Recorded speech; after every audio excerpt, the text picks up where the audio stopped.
we're live. Somebody want to verify that? I'm already on it. Okay. Um, That's weird. Oh, we're live. Yeah, we're live. Holy. All right, and y'all can hear me live. Yep. Nice. Okay, so hello everybody. Can we hear us? Hello. Oh yeah, we can hear everybody All else. right, great. All right, hello everybody. Audio and other technical issues worked out. Welcome back to Zaref's channel. It's been a while. Um, and I'm the reluctant DM Aaron, and we are starting a new campaign today. So you're not missing out on anything. We're here. We're fresh. New campaign. It's actually going to be the D&D what's that box set called? The Centrals kit. Essentials kit. Yes, the Essentials kit. The Dragon of Icespire's Peak adventure that's available in the Essentials kit box set. We're going to start everybody at level 1, and from there we're going to continue beyond the Dragon of Icespire Peak into the follow-up adventures um, that um, yeah, that also take place within the Sword Coast region. So it's a continuation. The whole there's Dragon of Icespire Peak, and then there's the trilogy Beyond Icespire Peak trilogy. That the this group of adventurers will be going through. Hopefully, um, we won't have too many TPKs along the way. And so again, I'm Aaron. I'm the reluctant DM. And let's introduce our channel host, and then he can kind of tell everybody hi, and then give us the rundown on his character, Michael, aka Zerift. Hello everybody. I'm Zerif. How y'all doing? It's been a while. Yeah. So the rundown is we call this little get together this game we're playing called Sorko's Shenanigans. So I will be playing a drow cleric named Vera. She serves the good drow goddess Illustrae, and that's basically her thing. She's a light cleric. She serves the goddess of moonlight and dance, and swordsmithing, the Dark Maiden, and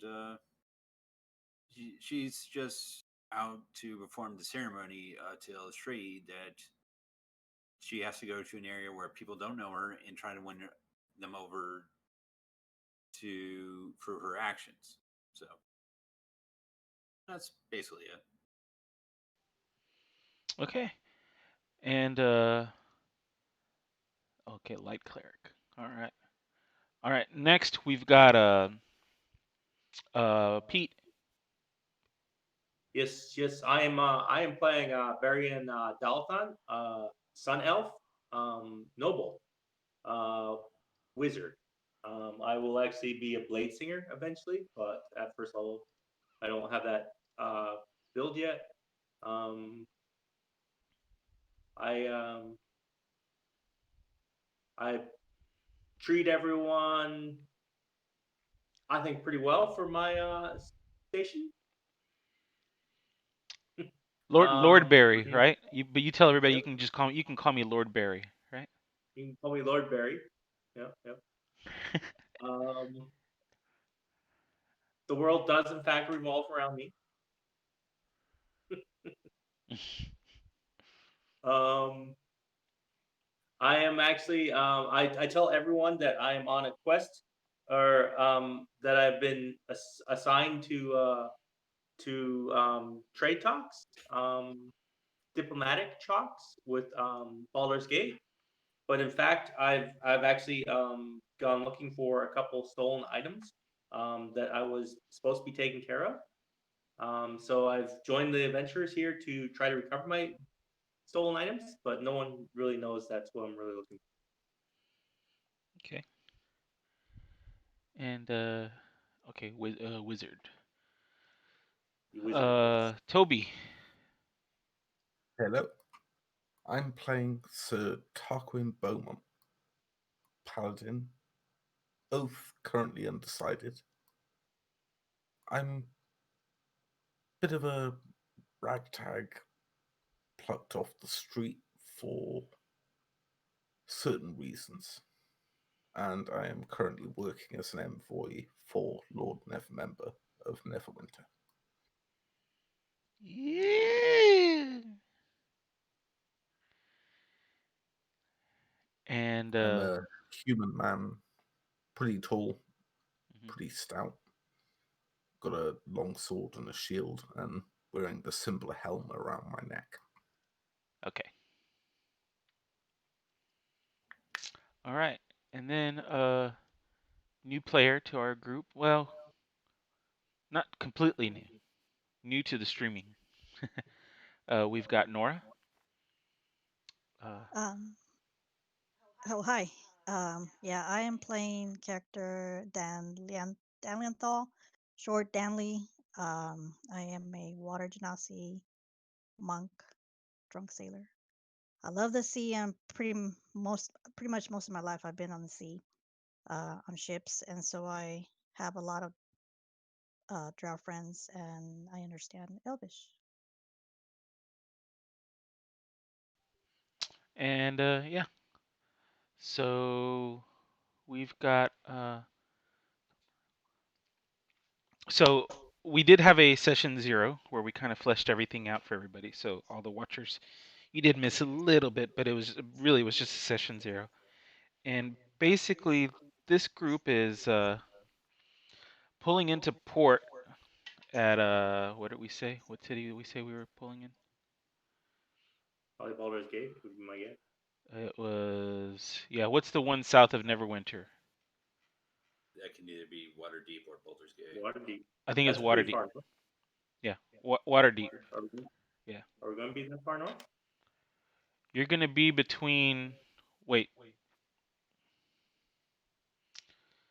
So let's do this real quick, just so that way y'all see what I'm looking at. Uh,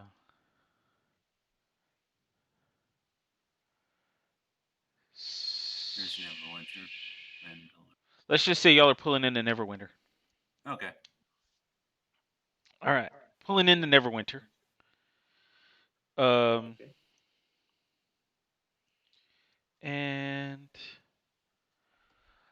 y'all are aboard the vessel. What is the name of the vessel? I had that written down in the Talmaril.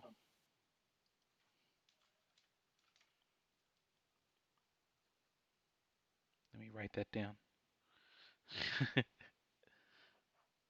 The Talmaril is the ship that y'all are on. Mm. Y'all are joined with a young rock gnome named Xana. She's she gave y'all a few gifts when y'all welcomed her into your adventuring group. Of course, y'all hadn't actually formed an adventuring group until she instigated it. But she was just so thrilled that y'all to be traveling in your company that she provided some small gifts to y'all as appreciation for you taking her on. Right. She appears to be a bit roguish. I'm not going to say she's a rogue. I'm just going to say that um, she's an expert. Which, for those of you who know what that means, is she's a sidekick. For those that are watching, and so she's got this. That's kind of her character class is sidekick, specifically the expert sidekick. Um, so she's not going to have the complete capabilities of a full player character. Just so that y'all know, the players know. But yeah, she gave y'all some gifts. I think. Let's see, what did she give Danley? She gave a. What was it that she gave to Danley? Do you remember, Nora? think we all wrote it down. I think I wrote it in Nora's bio. Staff of Bird Calls. That's Yes. what it is. Tweet, tweet. You can tweet. Um, Barry, what did Sir Barry or Lord Barry? What did you get? Uh, Gem of War Mage. Okay. Sir Tarkin, what did you get? I believe I got a moon touched longsword. Okay. And then Vera, what did you get? Farah got a instrument of illusion, specifically a harp. That Okay. when you play it, casts all Uh, the butterflies throwing oh, about. you're a light cleric. What's I'm gonna Yeah, call like you Vera the Bright.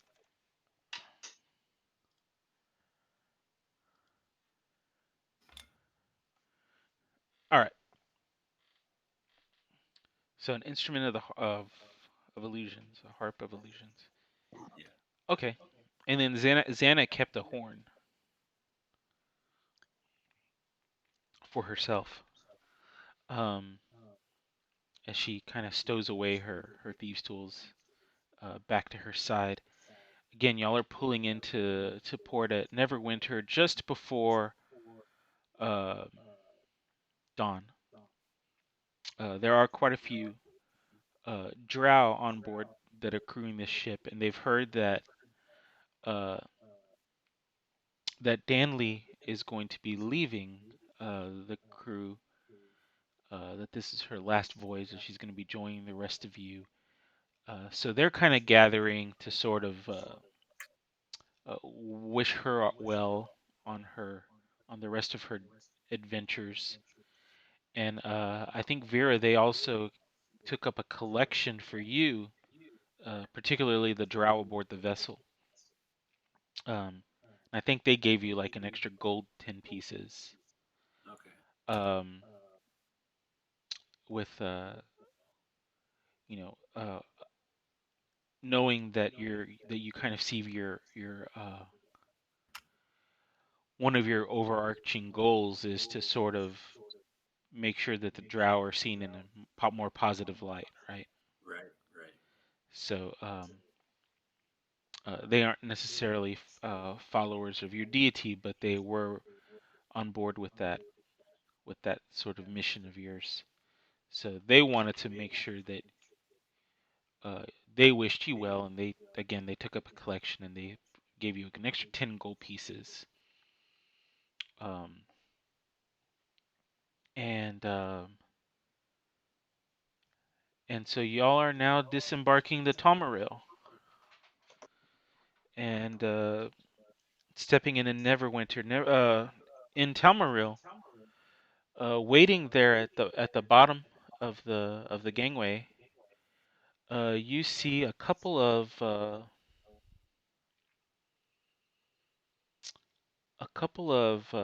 city guardsmen.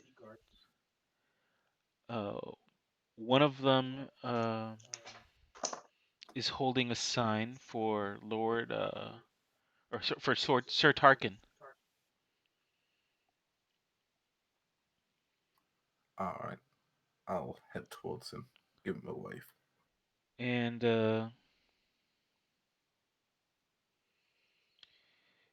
you see um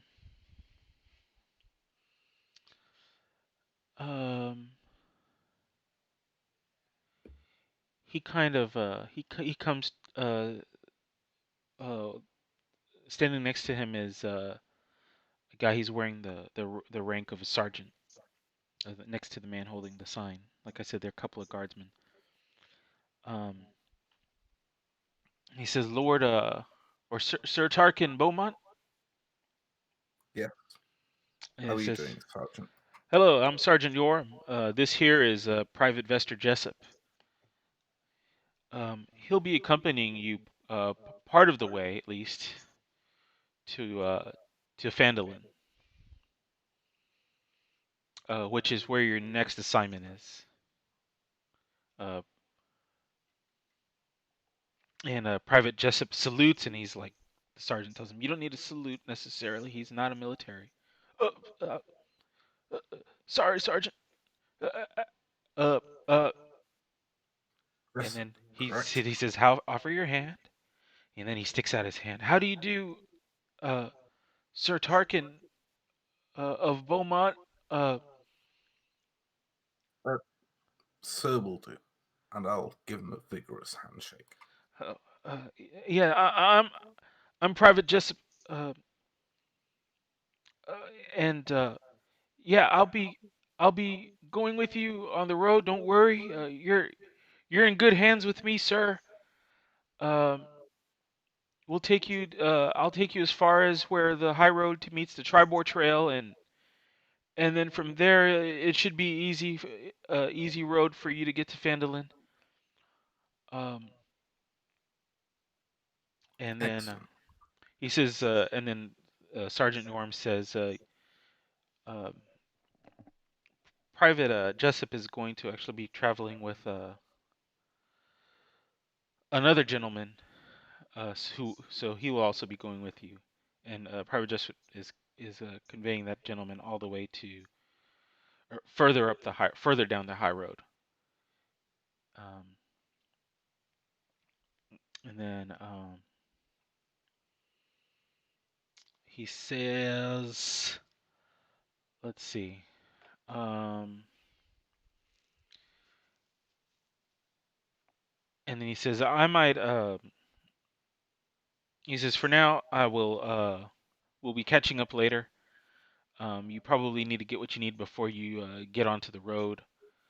Um, he says, but Private Jessup here is at your disposal.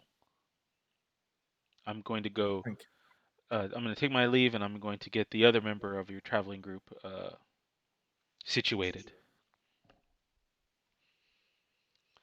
So Sergeant Yorm leaves, and then Private Jessup's like,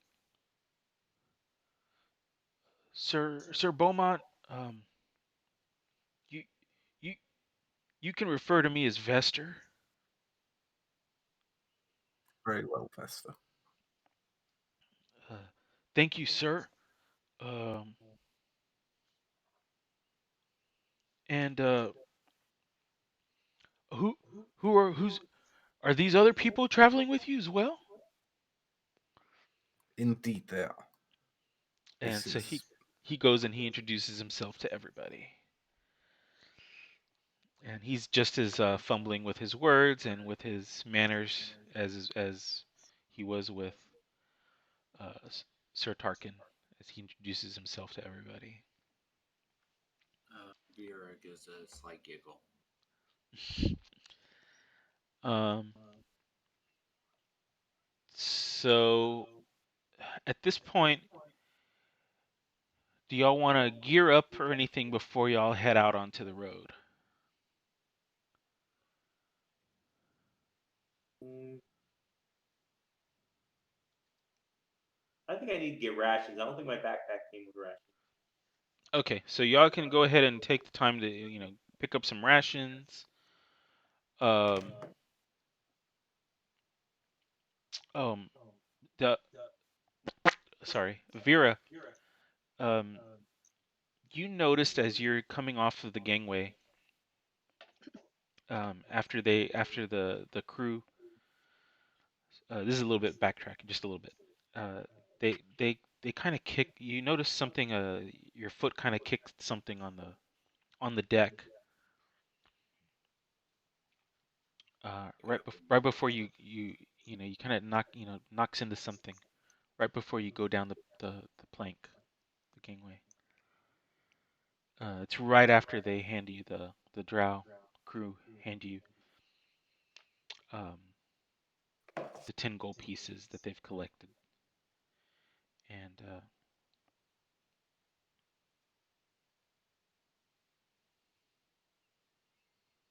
yeah, you just hear a little like your foot kind of knocked something. I look around and see what I knocked around. So you look down and it's a weird little stone, and it's got like a carving of of a gabbing face.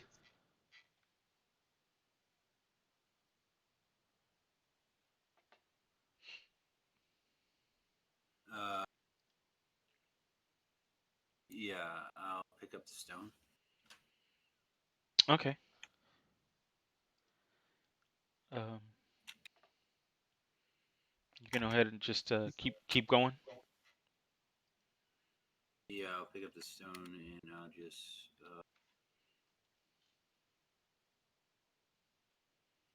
keep going. Okay. Um, and yeah, again, Danley, the crew is very, they're very much enthusiastic about you. Yeah, they're sad to see you leave, but they're also happy that you've found a group and that you're going to continue on and do some other things. The crew all come out and they wish you well. They give you a huge bottle of rum as a send off, and they all kind of line up to shake your hand as you leave the boat. Um, Thank you, mates. I will get back. We will continue our travels. I wish you well also on your travels, and I will have plenty of stories to tell y'all when I get back. Um, they give you a as a parting gift. They give you a feather, a really long feather, and they say, "Oh, this is just something to remember us by." Think of it as a lucky charm. Thank you. I will hold on to this dearly.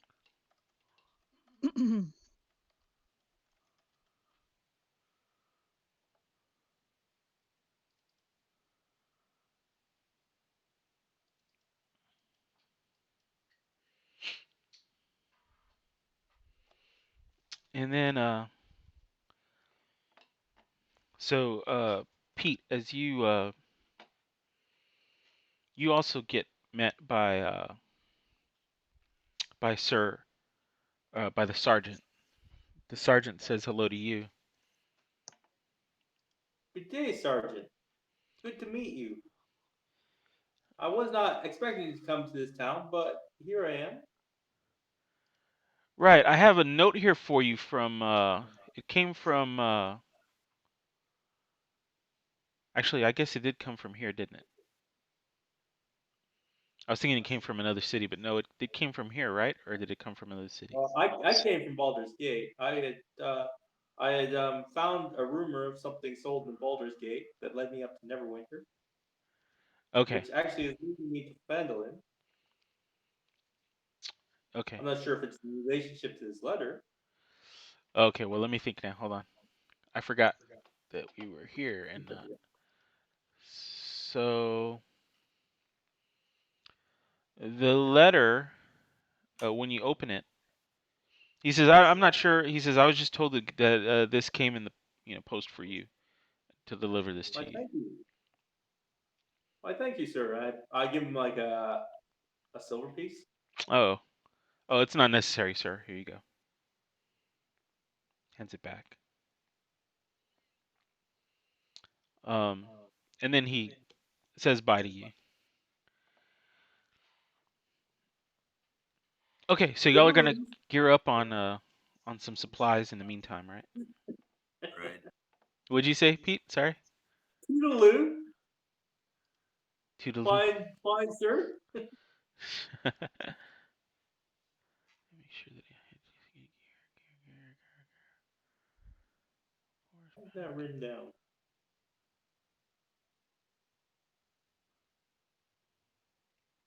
okay. Hmm. Okay. Yeah, I'm just filling in some of my equipment. Sorry. Okay. Uh, that's, what's on my persons?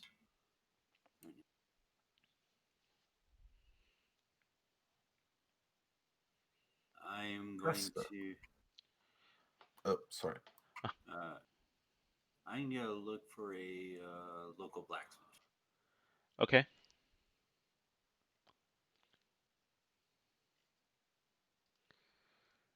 And what you gonna take care of or do? I am gonna look for if he has time to someone to forge me a rapier. Oh, why do you need it forged? You can't just buy one that's already forged, or is it a special type of? Well, it's ritualistic for being a cleric of illustrate. She's bigger on smithing. You getting weapons that either forged by your own or forged by a forge. So Okay. yeah. So So you can commission that, and then they'll have to send it to you in Fandolin once it's ready, okay. because it'll Yeah, probably that's take a that's week. not like a 5 minute job, Yeah. right? Oh, here's one I just forged right now. But yeah, it'll probably take a couple of weeks, right? Right. And I instruct him on specifications and go, yes, it has to be well balanced right here. I want the sharpness to be this sharp but not too sharp. The handle has to be to my specific specifications. You got that.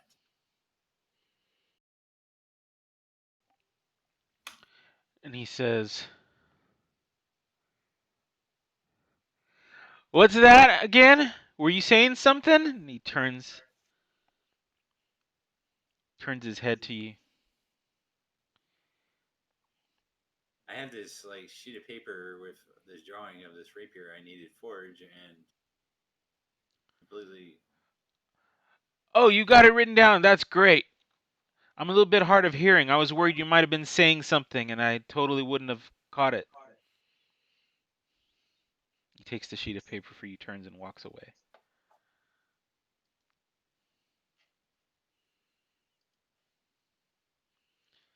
Then he comes back and he's like, uh, this is gonna take a couple of weeks, right? Can you have it shipped to Fandolin? You want it shipped to Lylon? Fandolin Can you write that down? writes it down. Oh, you want it to Fandolin. He's like, okay, sounds good. Gives you a smile and a handshake. She shakes his hand. And as she's walking away, she's muttering to herself, win him with kindness, win him with kindness, win him with kindness.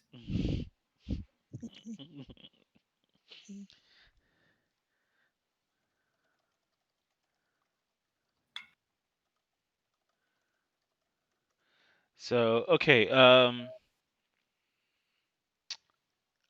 think we're ready to hit the road, right? Pretty much. Unless Yes, yes. anyone else has something they need to do before they leave.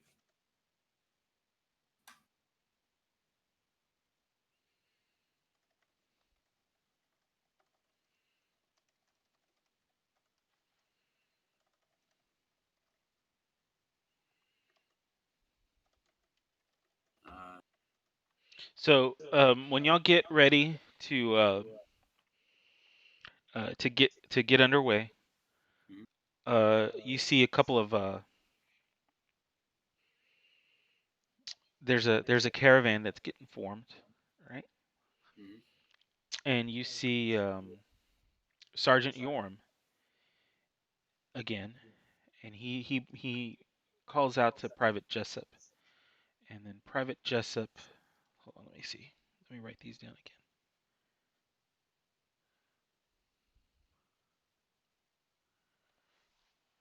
Hold on, wait. I need to make sure that I'm getting these names right.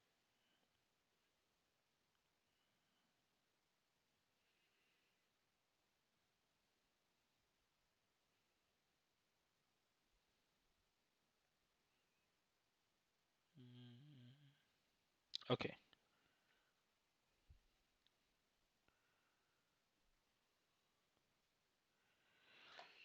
So, so Sir Tarkin, um, you see Private York Sergeant. What did I tell you his name was Sergeant? What? Already. Sergeant Young. Yeah. Okay, good.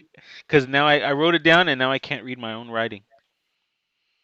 So you see the sergeant and he's there and he beckons you forward. There's a couple of horses with carts, a couple of carts.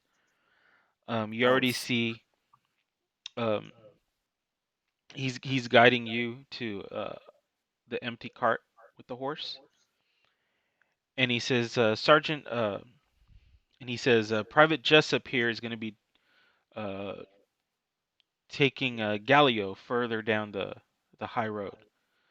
So y'all will break off when y'all get to the Tribord Trail. So they'll be on one cart, and so we've, thanks to our benefactors, you've been assigned a horse and a cart, Sir Tarkin. Thank you very much. Give my thanks to the benefactor. And And I'll hop up into the driving seat and just look at the others and just give them a head shake, just like, hop in. and then in the cart where Private Jessup is supposed to climb on board, uh, he you hear the kind of a young, what's this dude? Hold on, let me find what this guy has.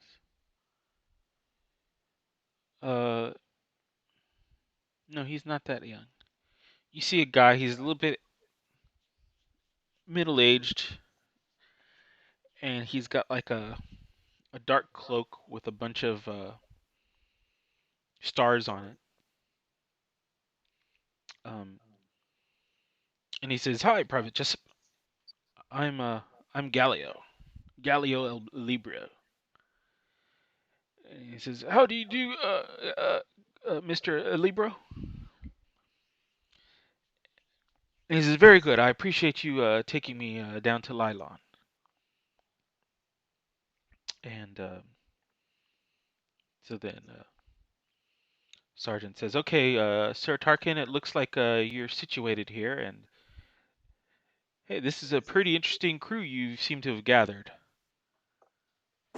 Um, and then he turns and looks at Lord Barry. He's like, "Lord Barry, good to see you again.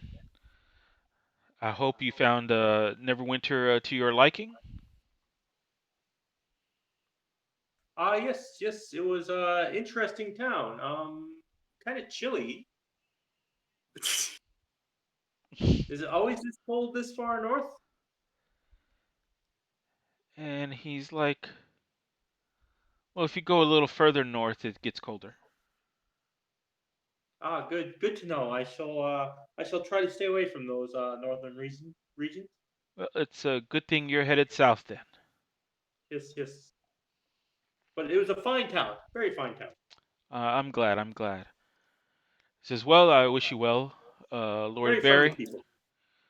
Lord Barry, Sir Tarkin. Have a good trip. Be safe. Be careful. Private Jessup, take good care of our group here." Sir, yes, sir. And then he wishes y'all well as y'all travel. Take Uh, off. just before we take off, Mm. I just want to give him a sort of head tilt, just like, come over here for a second. Okay. So the sergeant kind of moseys over. Sergeant, could you make sure the Tower District has an eye kept on it? Yeah, will do. Don't worry. It's in good hands. More reports of ruffians and gangs forming, and I'm not going to be here, so That's all have a right. couple of guards keep an eye. We're well aware of the situation, and the good thing is, where there are other situations of concern as well. But the good thing is that's why we're sending you to Fandolin to deal with those situations. Don't worry, we there are enough of us to get a good handle on everything. All right, just keep your eyes peeled, and I'll whip the horses and get the cart going, All right. whether everyone's got on board or not. If you haven't, you're gonna have to jog and jump on.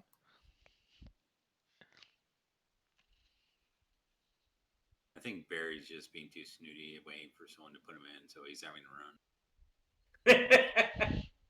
No, no. Barry's already on the cart. He's trying to teach everyone how to play elf dice. Nice. It's it's kind of like chess, but 3D dice.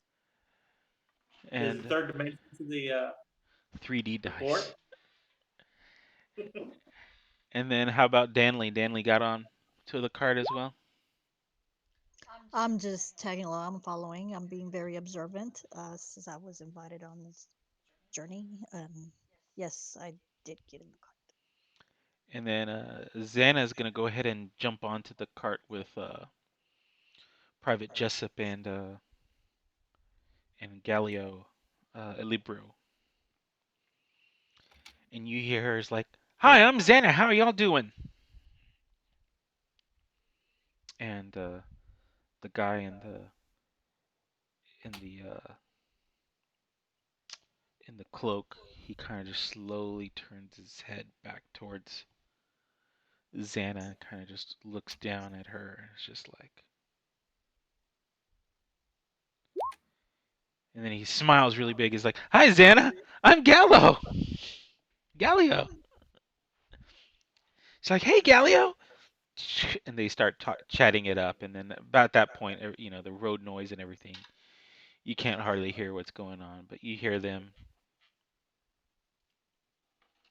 You hear them. They seem to be talking a lot. And Private Jessup is just like, he looks like he's immediately just been uh, um, what's the word? Where the Slap. the level the intelligence level of the discussion is immediately just passed him by. Oh yeah, he's just ignoring it and pretending to focus on the road because none of the conversation is getting him. Right. It's like it's a good thing he's having to watch the road and control the cart because yeah, he would be totally out of his depth with the conversation between Xana and Galio. And they're riding on the front side by side each other with Well, Tarkin. So who's on the front of the cart and who's in the cart is my so question. so so there's one cart with Private Jessup, Gallo, and Xana,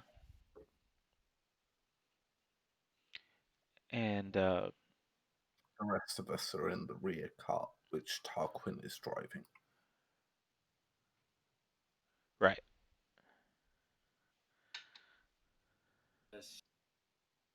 Go uh, move up to the front near Tarkin and try to start a conversation.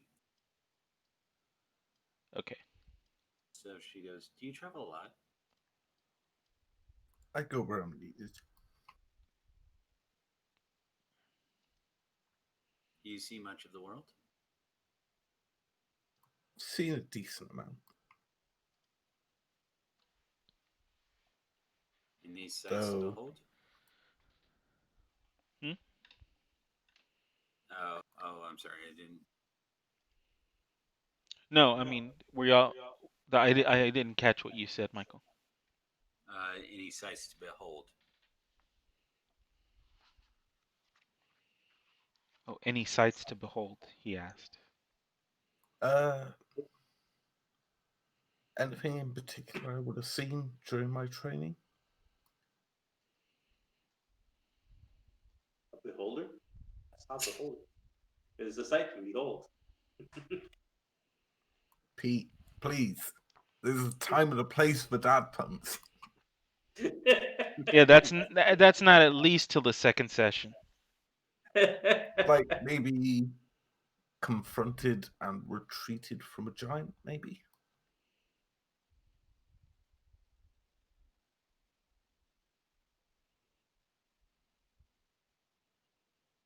Like, Aaron, I don't know.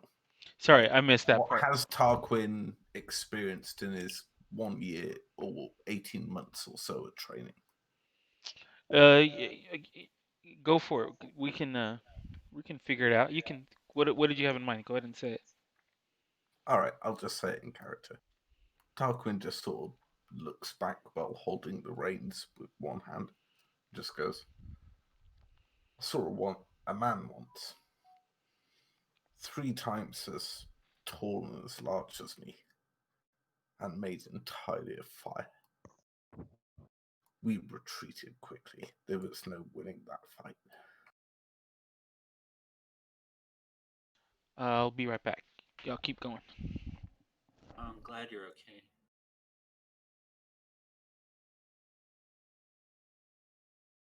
This is actually my first time uh, pursuing a sacred ritual of the clergy or the priestesshood. I haven't been so far from my sisters in so long.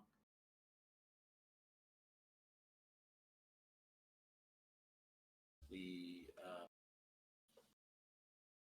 our ritual is designed to have us to make new relationships with people from far reaches that do not know us and try to earn their trust for action. There are other rituals, of course.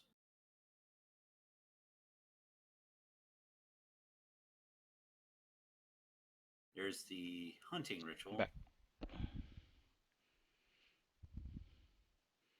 which requires to forge a sword in one of our sacred groves in the moonlight, and we go hunt a beast without any armor or clothes, for that matter, only armed with the sword to track down the monster in the hunt to honor our goddess.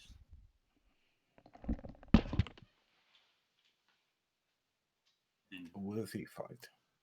Though I prefer to turn my hand to protection. that's understandable. I have not committed the ritual of hunt yet. Actually, this is my first ritual. I just recently graduated from being an acolyte. But I shouldn't ramble on about myself. Tell me about you. What do you have any interesting stories of training other than this fiery being?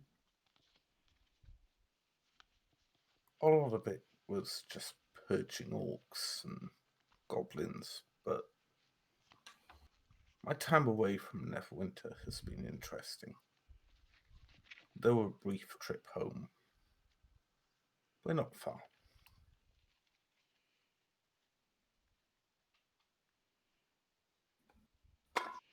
Okay. and I'd like to feel what I do here is protecting Neverwinter, even though I'm not in the city. A noble goal, to be sure.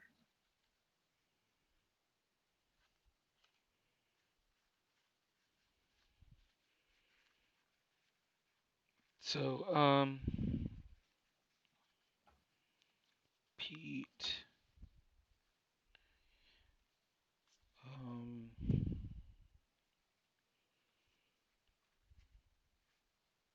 one of the note that you get Yes. is actually from your family, I guess, or I don't know if it's from your family. Who is it that would know about your real uh, Only close family members. only Yeah. close family? So it's from one of them, and what they've heard is let me make sure. Hold on, let me double check something. Uncle Terry.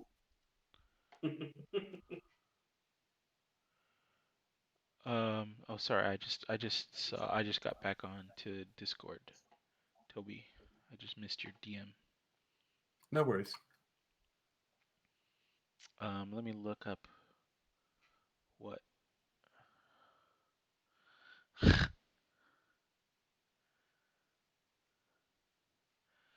me look up what Pete had said.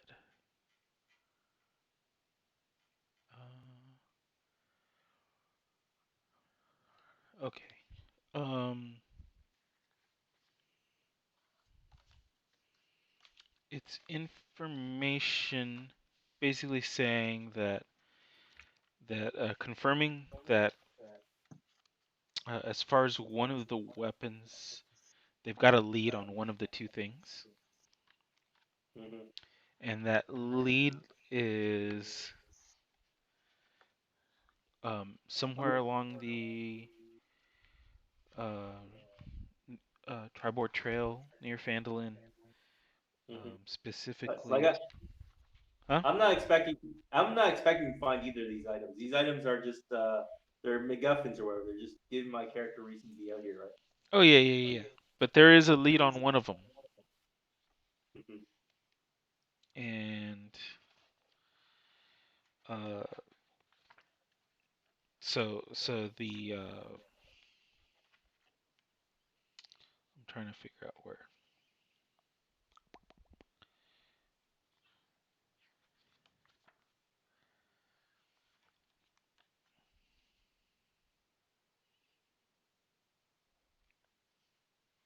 Like So frankly, if my character would find them both, he'd probably retire at this point. yeah, so one of them you might want to find near and talk to a cleric there in Fandolin. Uh, they're not so sure the name, but they know it's a lieutenant, former lieutenant. That's working to renovate an old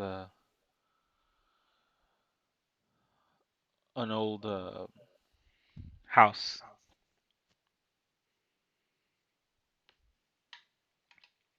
Okay.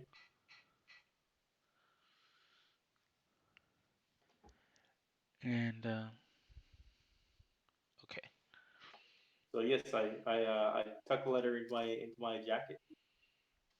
okay, and Pretend like it didn't exist, kind all right. So y'all get down to the high road. How long does that usually take that travel on a cart? A couple of days, I think. Let's go back to the map.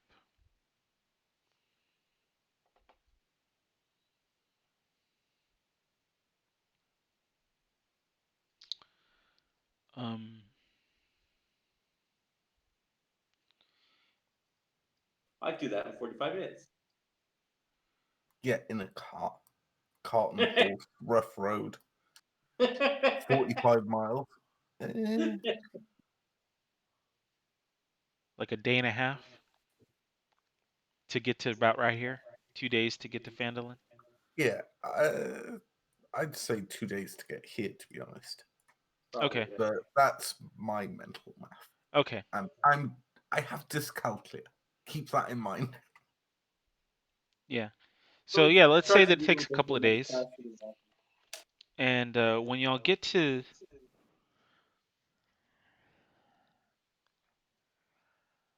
um, I guess y'all have got like about a day and a. Y'all get to about right there, and that's where they take you to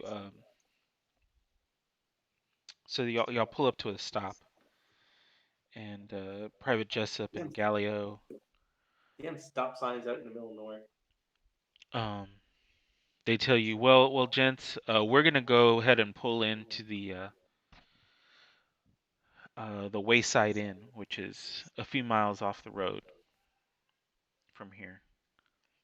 Um, it's a good place to rest.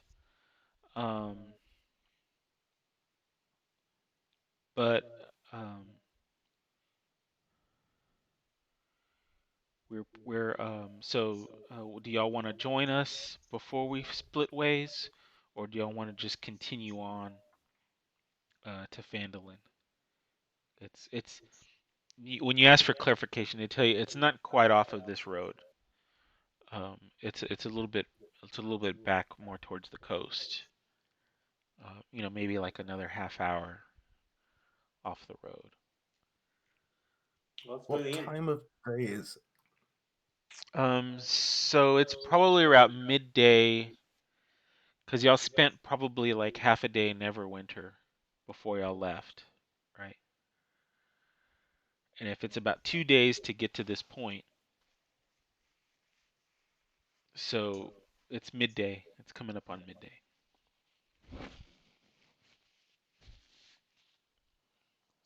Let's just go to Finland then.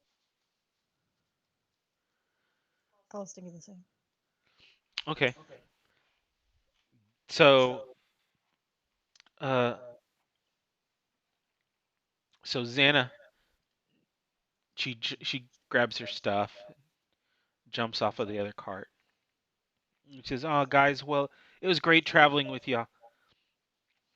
Um, Vesper, Galileo, I hope we meet again. Thanks for all the wonderful conversation, Galileo. Vesper, um, stay sweet," she says. "You're one of the sweetest guys I've met." Thank you, Xana. Uh, and she's like, I'm really glad to have gotten to know both of you. Um, Vesper, I know you're gonna be sergeant someday, so just keep at it. You can do it. Thanks, thanks, thanks, Miss Garrick. Y'all take care of Mrs. Xana for us, okay? Private Jessup calls out to y'all. Don't worry about that, Private. I've got it. And if your name comes up for Sergeant, you got my backing. Uh, I appreciate it, sir. Lord Barry, Miss Vera, Miss Danley. It's great having y'all as travel companions. And Galileo says, yes, definitely. Kind of gives y'all a wave. It's not so much that he looks at specifically at Lord Barry. He's like, Lord Barry, we'll see you around, I'm sure.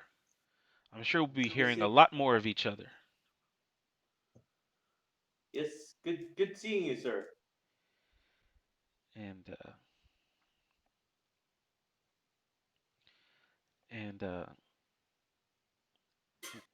in fact, I think Lord Barry, you probably can give me a history roll.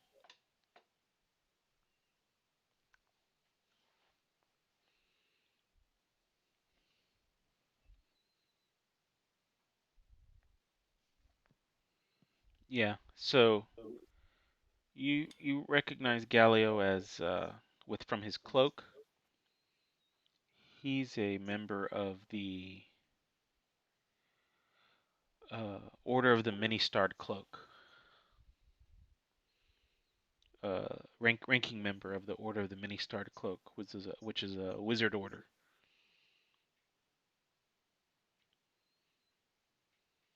Mm-hmm. Yes, yes. Very fine fellow. And Very so knowledgeable. so They say bye to y'all, and they kind of head off a little bit, off road a little bit slightly. There's a little trail. Um, Didn't and he discover some planets, Galileo?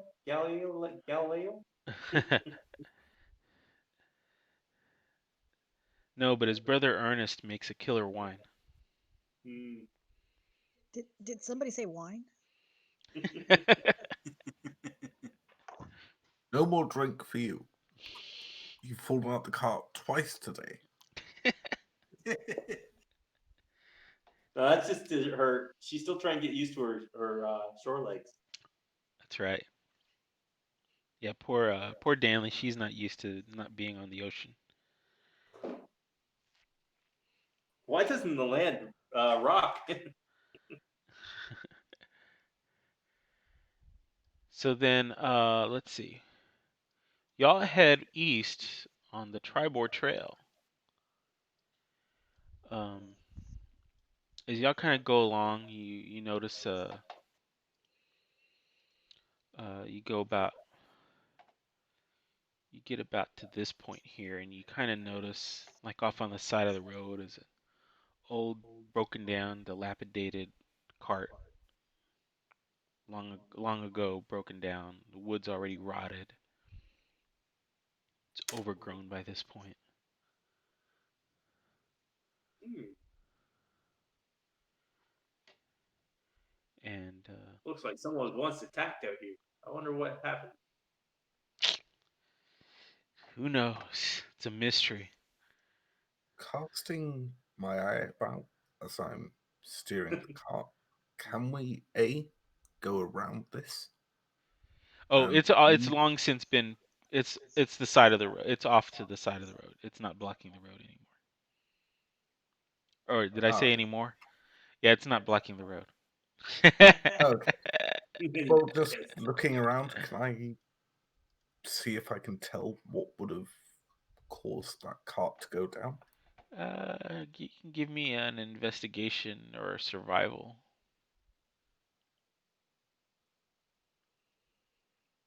Um, I can tell you right now. I know exactly what happened. so Tarkin, you I turn my. it looks like it's been so many years. Who knows, right? There might have been All a right. battle that had gone down here at some point.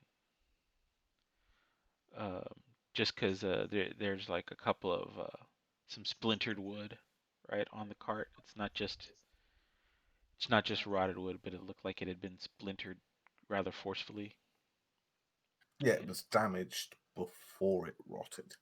yes, All right. Well, I'll just steer our cart round it and hurry the horses up a bit. okay. And then Lord Barry, uh, you have that was an intelligence based roll, right? Yeah. Investigation. Yeah, I'm gonna say that that was like a history roll, and I you did a history roll as well. My history was it wasn't as high. yeah. Well, I'm gonna say that you kind of have heard that there might have been a cave somewhere nearby from Hmm. which uh, certain bandits might have been operating out of, and that probably is why that wagon was there. But but Bandits or goblins have once been in this area. yeah, but they should have been cleared out. That was years ago. Those latest reports were years ago. So but Sir Tarkin, you kind of you make note of it, and you're a little bit on alert because I mean, obviously the reason you're being sent out here is because it's not as safe as it was even just a few years ago, right? Yeah. And y'all have been hearing reports of increased activity of certain things, certain creatures. Uh, so y'all continue on without issue. the rest of the way. Y'all pull into Fandolin probably just as the sun is starting to set, and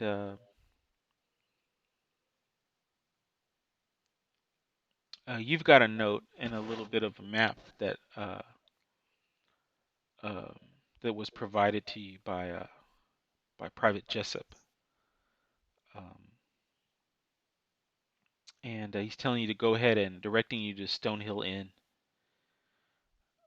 All right. When you pull in from the Tribord Trail, you can kind of first, uh, just as you get in, it's very easy to find the Stonehill Inn from the road that you're coming in off of. And yeah, so y'all have made it to Fandolin without a hitch. Wow, that was a lot easier than last time I went there. I mean, that was a different lifetime, another reincarnation. So so y'all are getting to chat it up with Xana a lot more as y'all are pulling into town, and she's like, "Y'all, I heard some, Private Jessup and Galio were telling me some concerning things."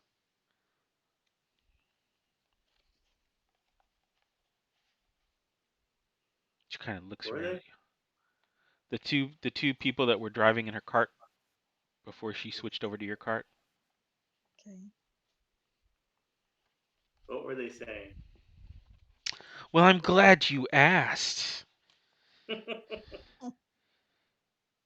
She says, there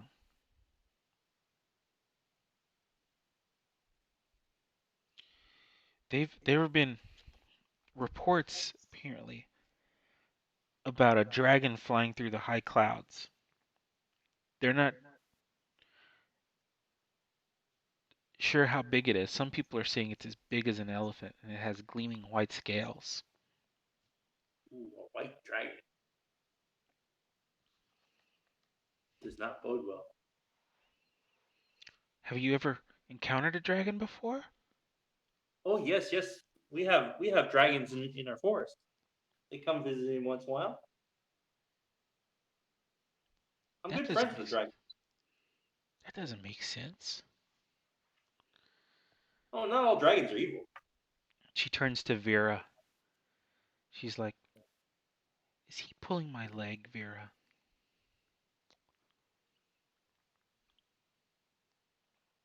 I think he's trying to make himself seem, should we say, taller than he really is.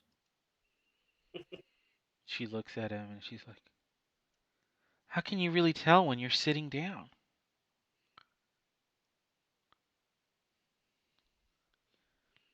She kind Y'all of smiles at the audience.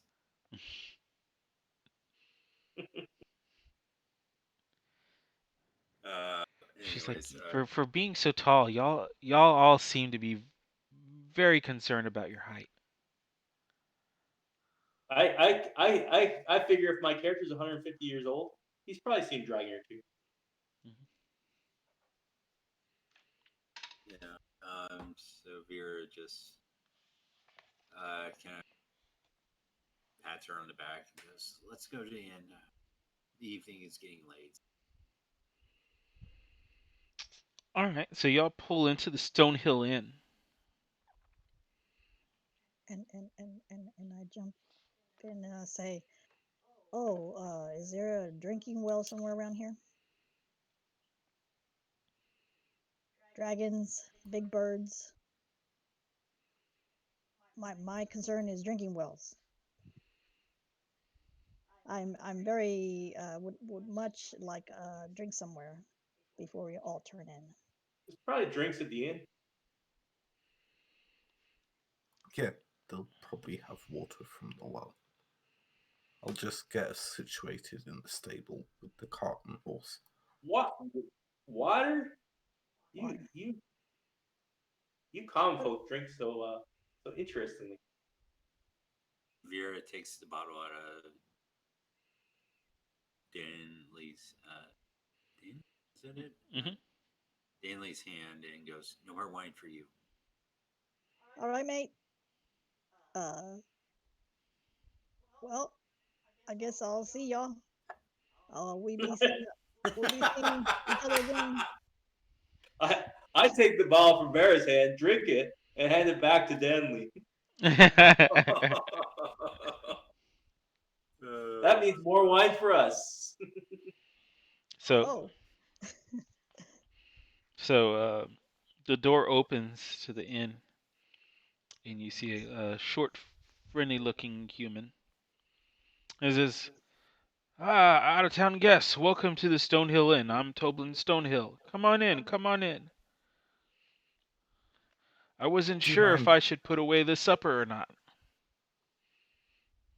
Yes, yes, sir. I would like your finest room. Absolutely. So he beckons y'all inside. Kind Could of we tells you where to stable go our? around and stable the horse. Kind Yeah, of directs you I'll do that around then. back. And he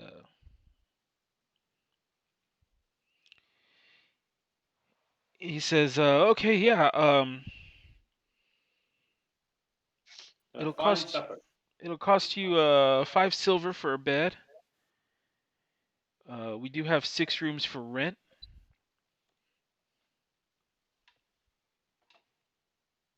and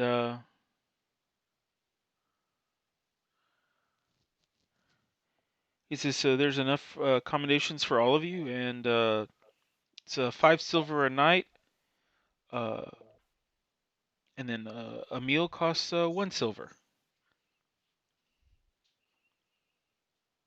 So how much room did you say? Five I hand silver? him seven silver. Okay, Thank you, sir. so 5 silver a night, and then each meal's 1 silver. All Mhm. right. And so he serves y'all up some Uh, food. uh, uh, Vera puts down 2 gold coins and goes, "The first coin is for the room for 2 nights, and the second coin should cover all my meals." Okay, very generous of you, ma'am. Very generous.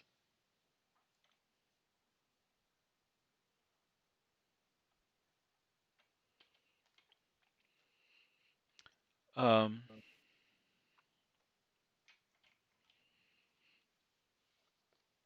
so then y'all get situated. Y'all turn in. Do y'all want to talk to him any, or?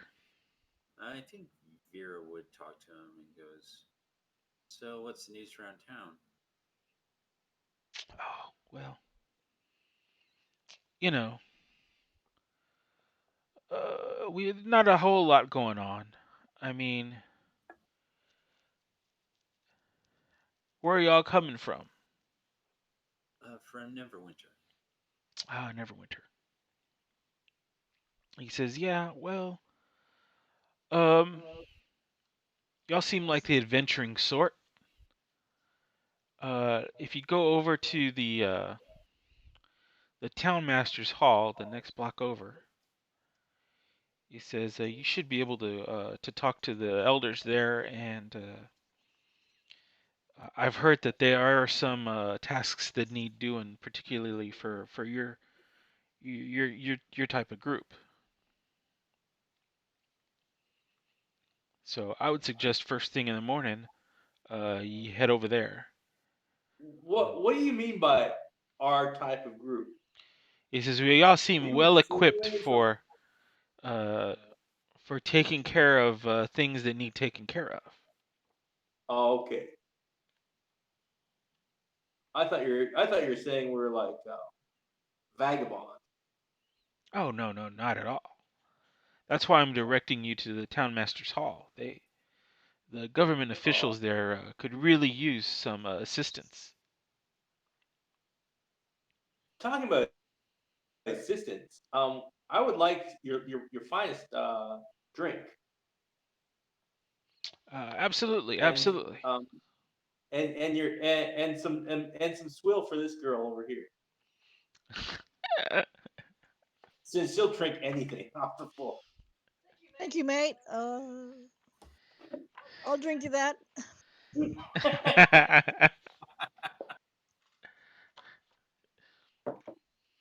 So yeah, he pulls out some good stuff, and then he pulls out some not so good stuff. The good stuff he hands to you, Lord Barry, um, Hmm. and he hands a couple of glasses to you for Vera, uh, Sir Tarkin, and Xana. And then he pulls out a bottle of the not so good stuff, and he sits that in front of Danley, and he says, "That's mostly what I drink. I think you'll find it suitable." Thank And you, he's mate. like, "Do you need a glass, or is the bottle Well, just that. fine?" And I look around to everybody and see if everybody has a drink. I'm And sipping my drink from a glass. Same. okay. Very much I'm sipping. assuming the others are drinking water. And I just, grab the bottle and I just sort of offer and see if anybody wants any. And when I guess I notice that nobody's interested, or is anybody interested? Now they're more focused on the good stuff uh Oh, that they're drinking my good Lord stuff. Barry's been passing around. Huh? They're drinking my good stuff. That's right, yeah. So He set then out I guess, glasses for everybody else for you to pour the good stuff in to share Damn with the rest of your group. communist. yeah, well, then I notice that. I just say, okay, cheers, mates. And I hiccup. Cheers. Cheers. I Cheers. just take the tiniest sip of mine. All right. Uh, How much for the There's drinks? I don't know. 2 gold. Okay, so I pull out what necessary and I pay. Okay. And then Oh, I got the drinks. yeah, I he got got the the drinks. drinks. So she's paying for the Yeah, room and she's paying for the room and the food. the room. I didn't get to pay for their 2 nights or whatever other. uh, we're just gonna pull aside the barkeep and innkeeper, which are pretty much the same person, I'm assuming. Yeah. And she's gonna ask, "Is there, by any chance, in the woods or surrounding the town, is there like a moonlit grove or anything?" Not really around here. I mean, there's some woods over maybe south of Tresender Manor. You might be able to find something there. I don't know if there's like a grove there or not. Uh, and she goes, uh, "How long do you plan to be up for the night?" Oh, I was just about to turn in, maybe like another hour or so. "I'll be back in an hour," and she goes and heads to the woods behind the manor. Okay. But what is everybody else doing? Well, after I drink, I'm probably calling it a night this evening. Mm-hmm. Okay. I'm turning in. I'm sipping my drink and taking a read of the others. Yeah, it's Just like pretty. basic, after a couple of days, like read of who they are, what they're putting out energy wise. Yeah, so you're talking about the others in your group because there's not really anybody Yeah. else in the inn. No, I mean the group. Okay. Yeah. Um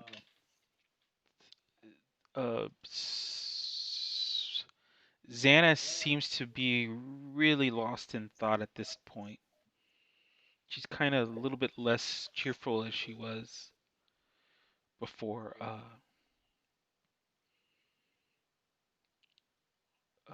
before y'all left on the trip. Now that you've had a chance to talk with her, she's a little bit more reserved, right? After I guess after ever since she parted ways with Private Jessup and Galileo. Yeah. I am contemplating. Okay. I'm contemplating what I need to do next. Okay. Well, as you guys do your stuff, I'm just going to run to the toilet quickly. I'll BRB. All right. So yeah, basically, I think everything kind of goes smoothly the rest of the night. Y'all turn in, y'all get your rooms are situated, get yourself, a good night's rest. Um, and then Michael, Vera, what does she do, or does she make it back? She's looking for a grove within the woods, like the specifically one where the moonlight shines down onto it. Okay.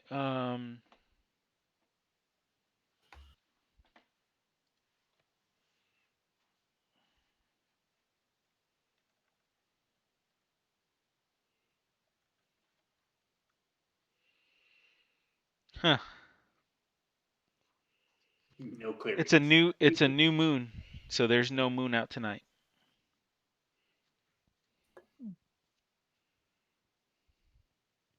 Is there a grove nearby, There is or a there's? grove that you find, yes, that should suit your purposes. She sits down on a rock in the grove, Hmm. and she pulls out her harp, Okay. begins to start playing songs that would honor Illustrate, and and when she plays her harp, it shows the illusion of a drow dancer dancing what would be in moonlight, but it's kind of an illusion. So Okay. Uh, Give me a perception roll. perception. Okay.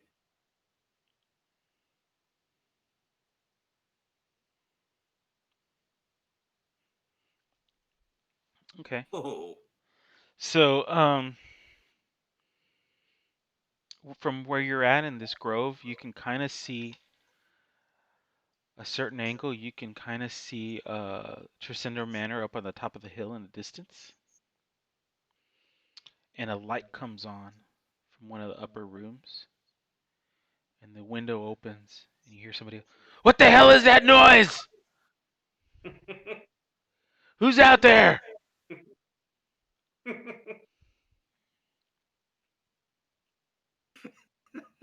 Damn teenagers. She just keeps playing. She ignores him.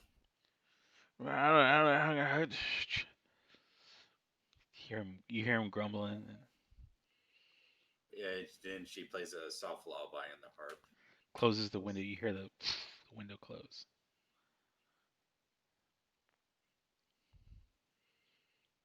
So, And yeah, so after she's done, which is probably going to be late within the hour, she's going to go walk back to the to the inn. inn. Yeah, to the Okay.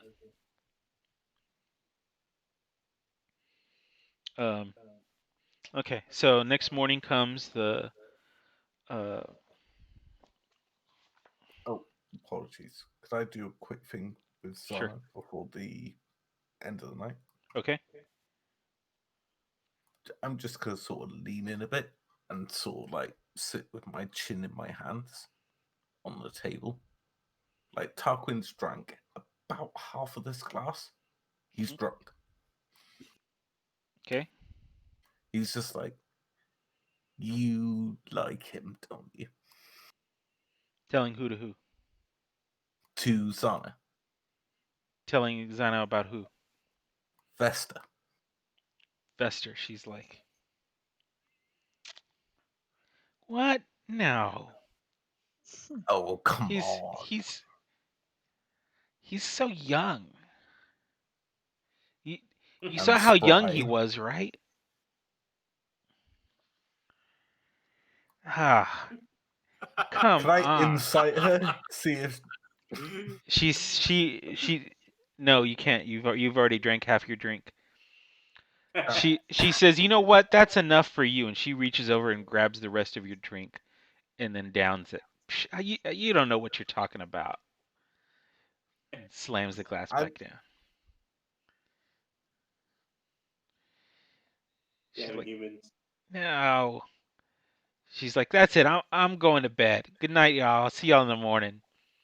And she starts going up the stairs, and she's just shaking her head. She's like, no. You hear her. She calls back out down at you. Night, Zena. Later I should hours. turn in before I get too drunk to get out of my arm. Can I do a Uh, check? Later in an hour, you see Sure. Vera come in. She sees Tarquin all drunk, and she just carries him to his room. What what would my check be to determine or to guess her age? Perception or investigation or insight Since or it's you're trying to guess a female's age, it would be survival. survival? Survival it is. 14? Sure. Um, what's the normal lifespan of gnomes? Pretty high. I don't think as high as elves, but pretty high. So she's Um, let's see. No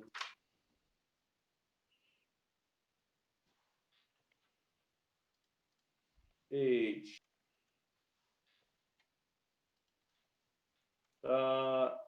350 to 500.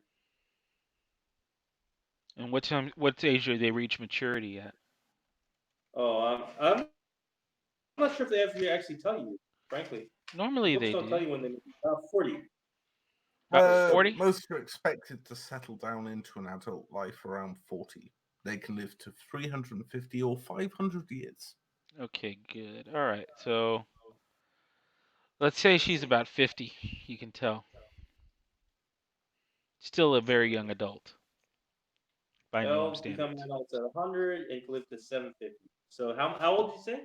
About 50, right? She's considered an adult, but So yeah, I kind of mumble kids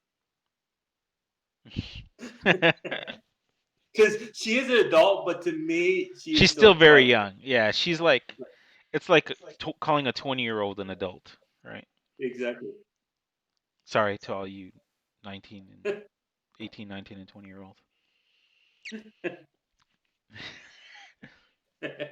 No, I'm 50, so yeah. so Anyone that says they're still kids. so yeah, so she's definitely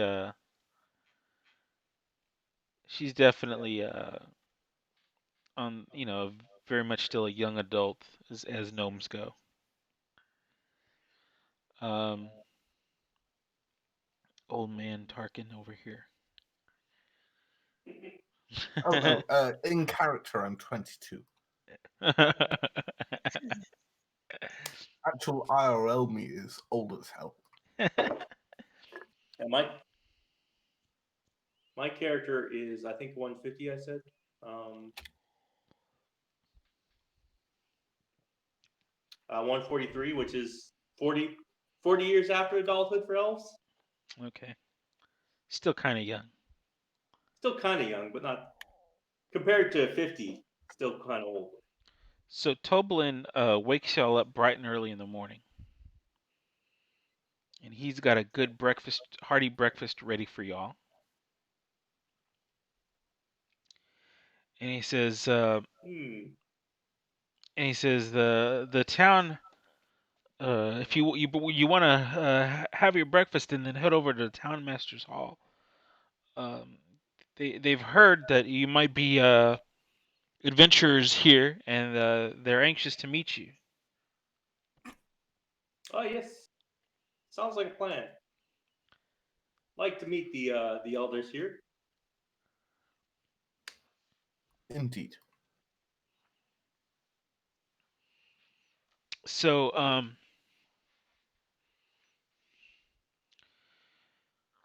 y'all head to y'all have y'all's breakfast, and y'all head down to the town master's hall, right? Yes. And Yeah. all right, Xana's there with y'all as y'all go in. She's kind of anxious. Um, and y'all get to the town master's hall. Let's see.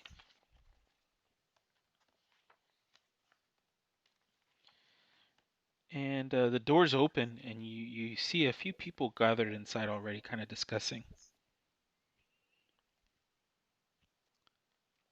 And as y'all approach the door, they kind of get a little Don't you fear quiet and Lord expectant Barry as they is turn here? towards you. Don't you fear Lord Barry is here?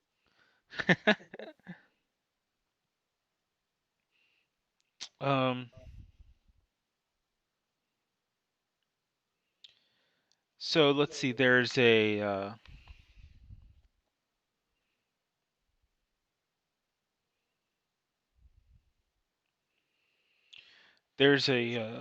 scrawny looking guy, kind of Weasley looking guy.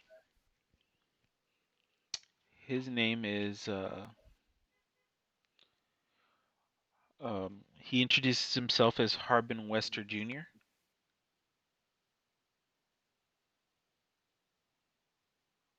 Harquin Weston Jr. Harbin Wester Jr. Harpin Harp Are y'all on the map? Harpin. Yeah. Yeah. Yes. I'm highlighting where he Harbin. lives. Yes. Pete. We're here. Mhm. Well, Hold the we're not pain. there. That's just the But name. that's the name though. Yeah, that's the name. Harbin Wester Jr. Hmm. Yeah. If you want the actual location. Yeah. And he introduced himself. He introduces himself as Harbin Wester Jr. I say, "Good day, Mr. Wester. Nice to meet you. I am uh, Varian Delathan." Okay. And he says, "Nice to meet you." And then also there you see, who else do you see? You see And I a basically do that to each person in the room yeah. after I meet them. You I also introduce see myself. okay, and for Pete, or rather uh, just so that y'all know, the reason he's junior is because the original Harbin Wester may or may not have been killed by a green dragon a few years back.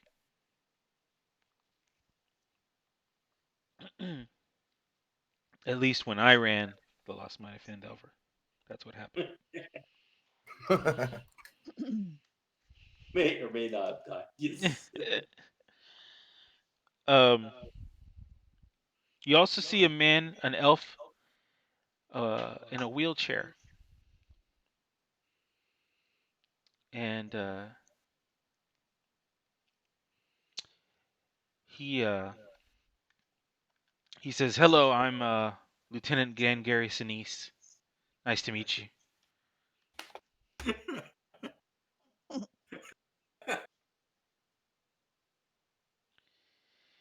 And he stops when he gets to Vera. He takes a look at your harp, and he kind of gives you a little glint, a little squint, like a glare squint. Oh, would you like me to play?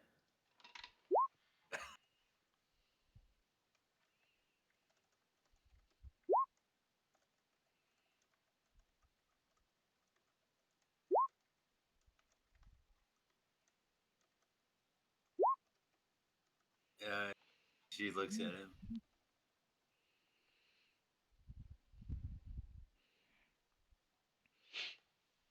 And he says, he's like, I live up in Tresender Manor. I'm renovating it.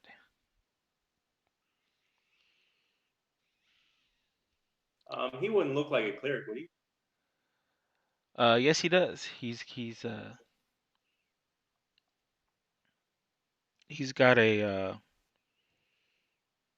holy symbol of shit. What was my deity? He was war domain, so I can't remember what he was. So Orm, I think I it might have take been note in Tyre. my Yeah, head. I think it Alvin? might have been Tyre or something. dear. Yeah. Yeah, Tyr. here. Yeah. I take note in my head that this is probably the guy I'm looking for, Okay. but I don't try to show it Okay. or tell anyone. And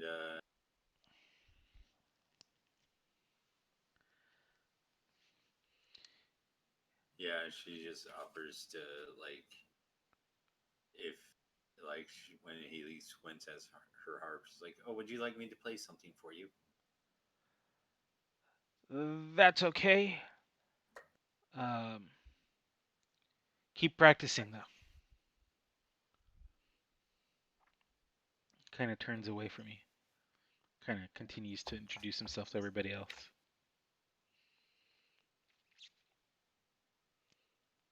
Do I recognize him as a military man? Uh, Does he have any insignia or such? yeah, he does have some insignia. That he used to be a lieutenant. He's above me. Oh, is I he? will give him a salute. Okay. Yeah, like I'm basic sir, Okay. but ranks go above that. Okay. Toby also had that question earlier. He asked if he recognizes my title. Yeah. Do I recognize his title? I don't know. Would you? Would he, Pete? Are you from Um, Neverwinter? No, he's not. I am not from Neverwinter. I am from the Elven Nation, wherever the Elven Nation is. I am a sun elf. I am noble, so I'm not sure if the name itself had been traveled to Neverwinter or not. Depends Probably what more my known within lord the noble. knows. But you do recognize that I wear a signet ring, which most nobles do. Hmm. Yeah, then he would give you And, respect. But and yeah, usually I'll give Lieutenant Dan a salute, Okay. seeing the insignia. but not always, I'm wearing fancy noble clothes. Okay. But actually, since we started out on this adventure, I have those stowed right now. I'm wearing traveling gear, Okay. like And more then, safe for traveling. they tell you there are other elders, but they are not here with us. Um, but the other person you see is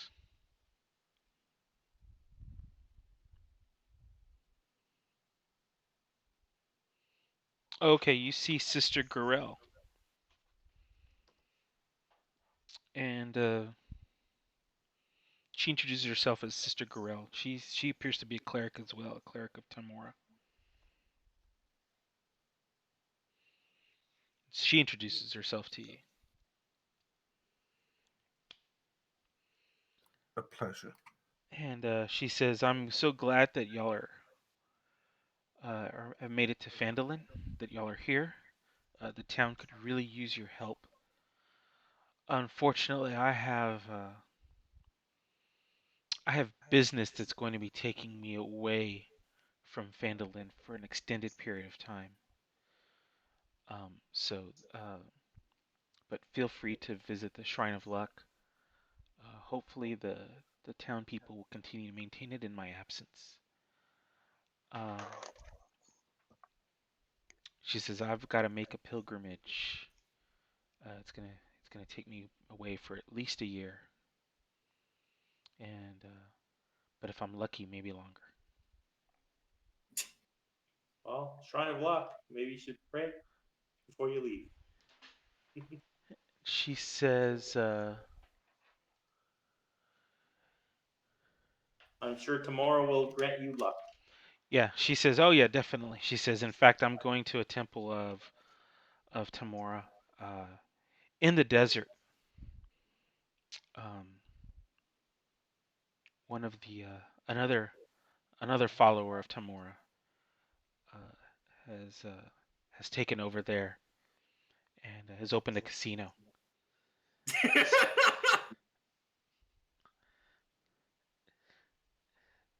So I'm really looking forward to visiting that." So she's like, "Good luck, everybody." She makes sure she gives a hearty handshake to Sir Tarkin.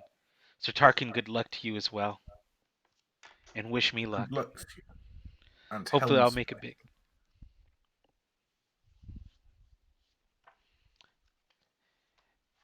And they Lieutenant Dan and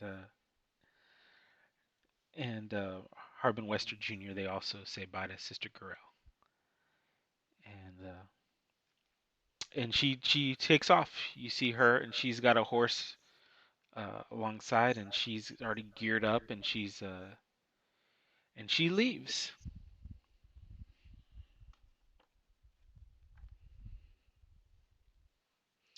So then Lieutenant Dan and Harbin Wester Jr. turn to you, and they're like, "Yeah, she ain't coming back." Oh, I wouldn't expect it. Well, she also said something about betting on some wrestling matches too. I don't know. Did she owe some money? Probably owes money to a half orc. She might, yes. Yes. Sapporo would be called Mugla, would it? She might have. That's The what she gets for And casino. betting. I'm guessing the That's what I'm. casino owner is called Horgia. Yes, she made the That's why mistake I'm laughing. she made the mistake of betting against a half orc, and now she's got some debts to pay off. Ah, yes. Uh, So we've come to this town on an assignment, I think, right? That's right. We've got word that y'all were Harbin. coming, and we got word that y'all were coming, and it's great that y'all did because we've been getting reports about a dragon operating in the area, and that's not good news. I mean, the towns of Waterdeep and Neverwinter are really counting on Phandalin, this whole region, uh, between here and the Wayside Inn, of being more stable, um, as well as the area to Tribor, along the Tribor Trail, and for many years, Phandalin enjoyed the that stability, but with the arrival of this dragon, that's suddenly threatened again. Um, so we've got a few missions for you. Yeah, Um, I don't know about the rest of my party here, but I don't think we're quite ready to fight White Dragon. oh, don't worry, don't worry. We're not even sure where the dragon is. Actually, you should consider that part of your charter to discover the location of the dragon, the nature and location of the dragon. But for now, because we're so worried about there being a dragon, we've got a couple of missions for you. They start discussing and summarizing those for you. And let's see if I can find those handouts. If I bothered making those handouts or not. Because I might not have. Did I? I don't think I did.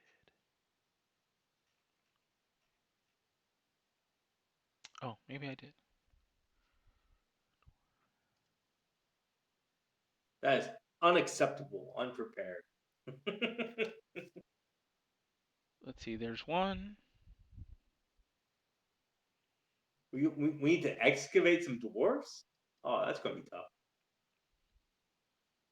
There's Nah, two. we just need to give them a way out. They can excavate themselves. They're dwarves. Oh, okay. They'll Oh, just that chew poor through the cleric. rock if they don't have tools. Poor midwife. And there's three. Three potential starting quests for you. As they get explained to you, one of the quests gets a quite audible gasp from Xana.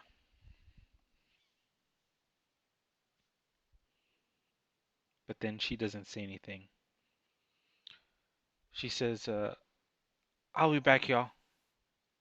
I, I Oh, need whoa, some fresh whoa, whoa. air. And she walks away.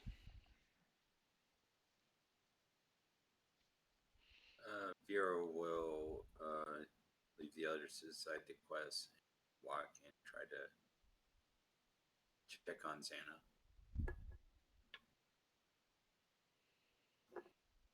Okay, so Sir Tarkin, Danley, uh, Lord Barry.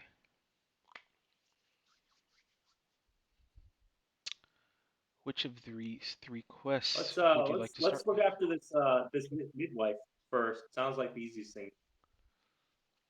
It seems the most urgent Okay, to me. That's the greatest protection right now is the midwife. all right. So y'all are gonna call on the midwife. Yeah, All right. unless there's objections from the rest of the party. Uh, what does Danley think?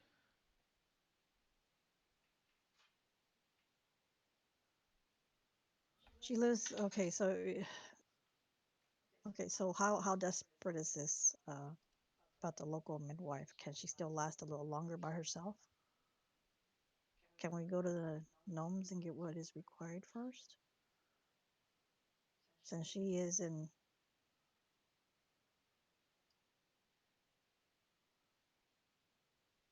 Frankly, all three missions are to the south. she has dragon sightings becoming more common, so we might need her. Yeah. That's more of just a quick protection quest, right? Just protect her from. I'm not sure if we'll need her or anything, but unless anyone plans on getting pregnant, Because I mean, how good are the dragging sightings to us if we don't have any weapons that might help us out? Well, she seems to be the closest to danger. That's my logic. Okay. so we got prospectors to the southwest,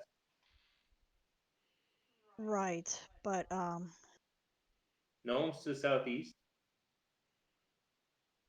and her to the south. We could make a circuit and try to do them all at the same time. We could, but that could be it. Yeah, sure. I'm down for that. All right. Where to first? Let's do Umbridge Hill. Umbridge Hill first. Is that what I'm hearing? that. I was Just thinking double maybe check. the dwarves first, and then Umbridge Hill, then Nomagard. But I have a feeling we should probably not go to Nomagard quite yet. Yeah.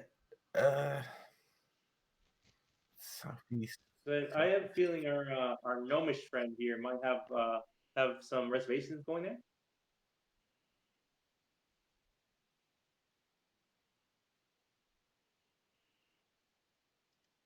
You kind of got that impression. Yes. Do I need to roll for that?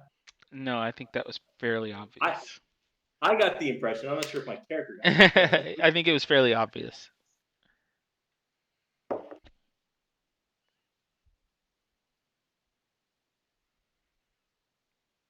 In fact, that's kind of what Vera's discovering right now from talking with Xana. Vera kind So, Vera's kind of consoling Xana, right? so like the dwarves, we just have to send them a notice. We don't actually have to escort them back, right? That's right. Yeah. The midwife, I think we have to escort back.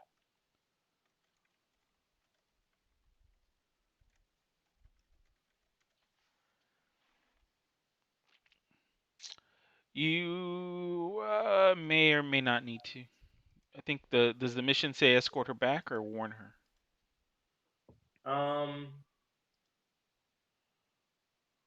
it's not safe for her to be alone. Urge her to come back. Urge her to come back, Yeah.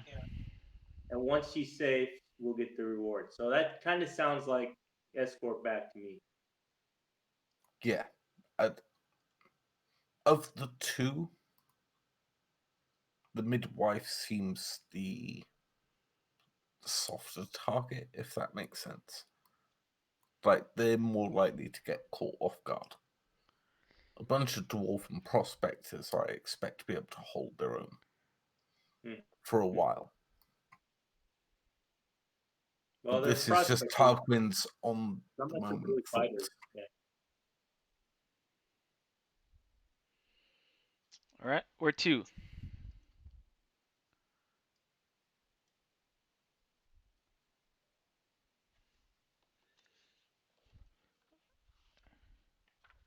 I'm going to stand there hopping foot to foot and just go, I'm going to go to the midwife. If you want to check the dwarves, that's fine. No, I'm all right with doing the midwife first. I'm just saying if we want to do these, we could try probably do more than one at a time to save us time of going down and back up and then down again, right? I don't think it matters. Because we're going south, right? You Yeah, don't think it but matters? both are south. Like, which way we go horizontal doesn't really matter.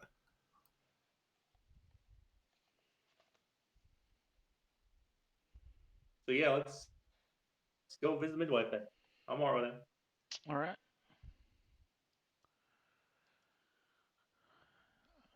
All I right. kind of feel like there might be like a small competition between me and Sir Tarquin on who's like the It's most influential Leader or here. as the Guardians leader. of the Galaxy.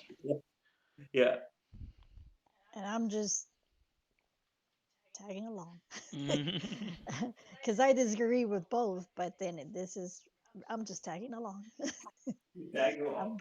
I'm, All right. So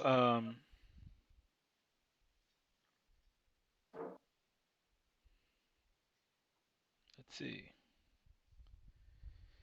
So y'all come out of there.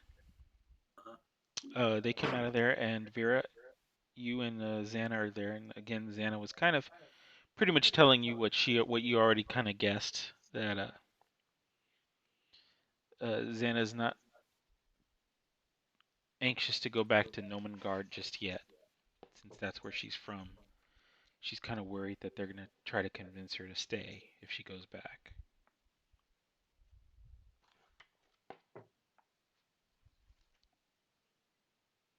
And Vera kind of looks her in the eye and goes, "You don't have to go anywhere you don't." Gives her a big hug.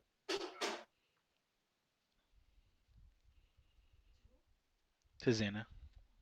Yeah, it's Xana. Hmm. So she says, "Okay, well, if we do go back, you'll back me up, right? By saying that I'm an important part of the group and that I couldn't possibly leave y'all behind."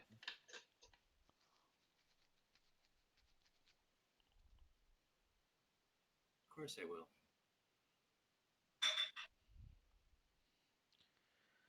she's like, okay. So then, just about then, Sir Tarkin, Danley, and Lord Barry come out, and they inform y'all that y'all's next stop is Umbridge Hill. Gotta call the midwife.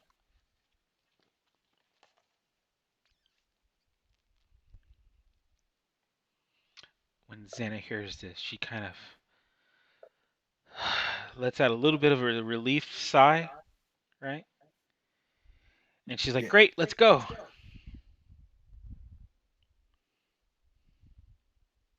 I'll just give her a look and take an eat and go, do you want a lift? She says, yeah, in your cart. Oh, all right. Get running. I'll catch you up. I'm going to run back for the car.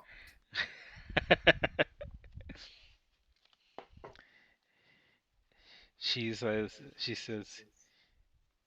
chop, chop, Sir Tarkin. And then she says, just kidding, just kidding. Yeah, Barry's looking like he's waiting for his chauffeur to pull up the limo. A minute or two later, Tarquin turns up in the horse and cart and just pulls it up right next to them. All right, then, And let's go. she says, she turns to Barry, and she says, after you, my lord. Well, thank you, ma'am. Very appreciated.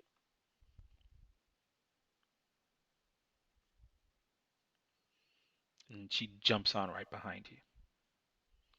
You're Accidentally such a lovely lady. accidentally elbows you as she shuffles in.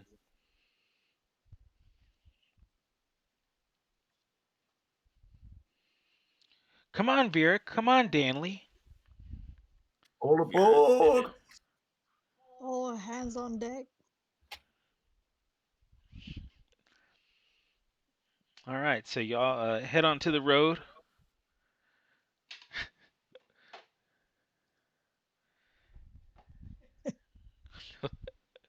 Y'all head onto the road, and y'all head for Umbridge Hill. Before Danley gets on the cart, I'm like shaking a ball outside the window. Danley, Danley. Thanks, mate, but I'm fine for now. Yesterday, I was a bit homesick, left my mates, and so, but I had a good night, and so I'm fine for now. Thanks. Let's see, what the hell did I do here? Okay, let's do this.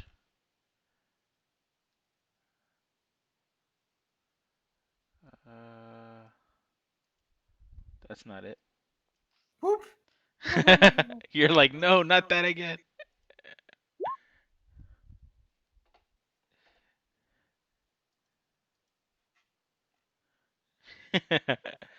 All right, so now y'all are here. Let me throw y'all onto the board.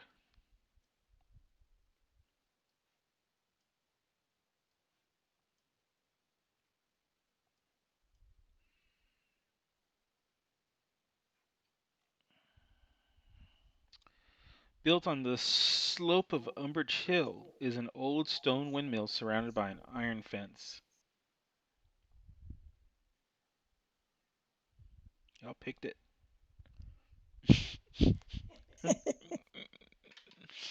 Y'all picked uh, A large winged monster with a spiky tail is trying to knock down the windmill's front door. A woman appears in a second floor window, waves at you and yells, "A little help?"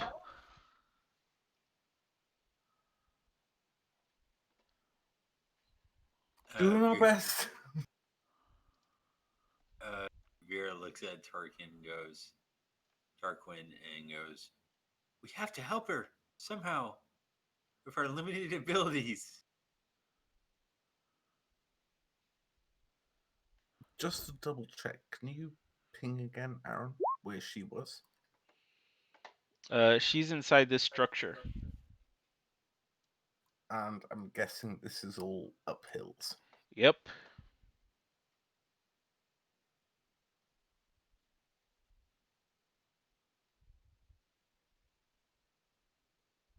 I'm just going to shout, get ready to jump, and essentially do the closest to a handbrake skid in a horse and cart.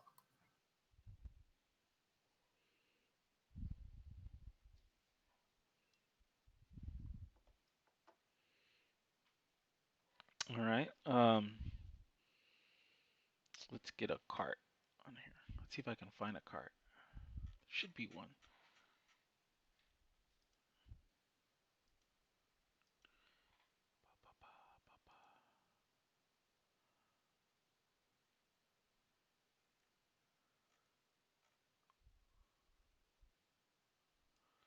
Let's see. Here's a horse.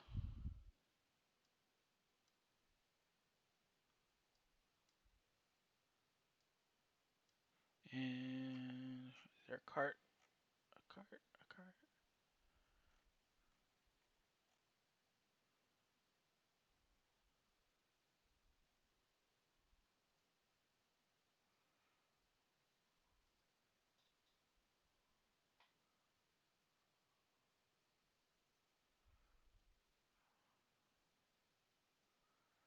Being open. Cart.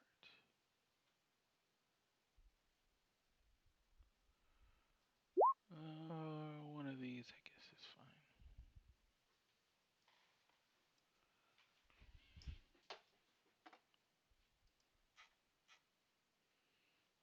All right.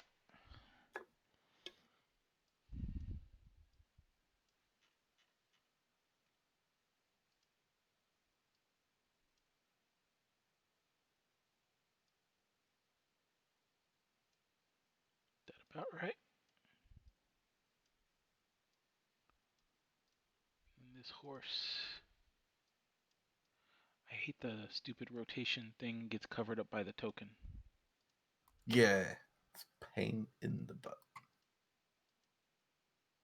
Can you take those away?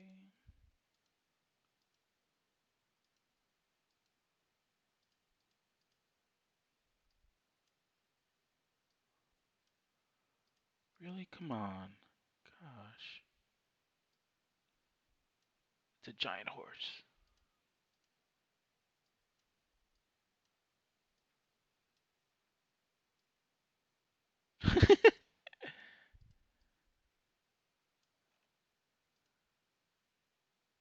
Ah, yes, as horse and cart should go together.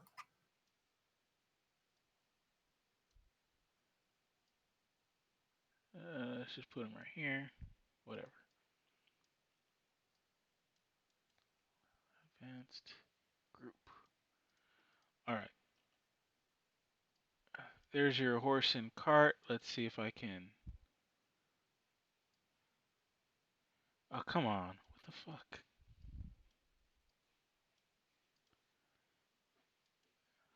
Advanced ungroup.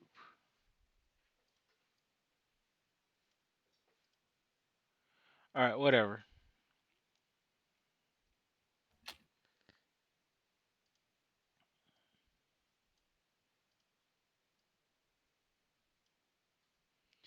Either way, you're gonna pull the cart up to where? Pretty much to where it is, just sideways. But don't worry about that. We'll just theater of the mind that. Okay. So y'all are all pretty much like around the cart, starting Yeah. out. Okay. And yeah, you can see this creature. He's banging on the door, banging on the front door.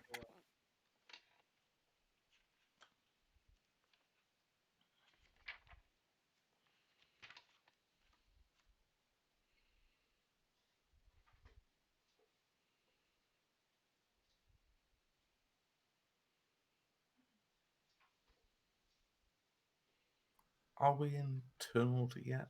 Or... Yes, we can get into turn order now. Sorry.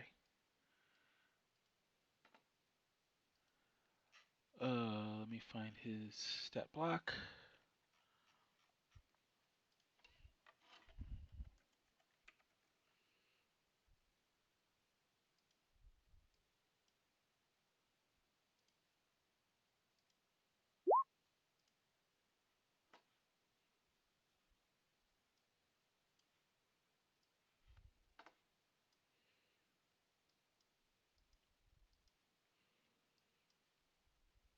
Who's Snarl?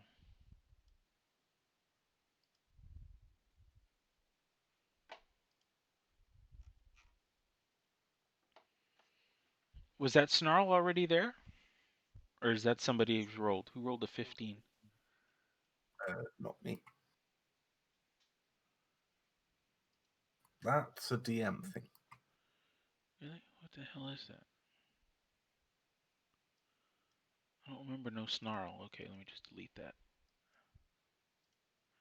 Alright, so we've got Lord Barry, Sir Tarkin, Vera, we want Danley, and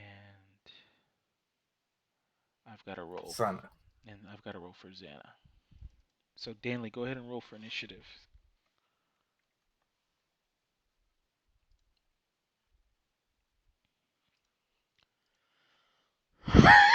Excuse me.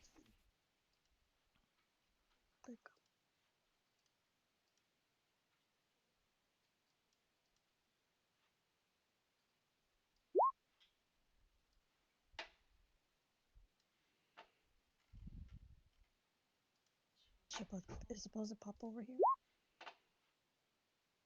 You got to click on your token. I did. Would you roll? 14? I clicked on it. Yeah, I did. And then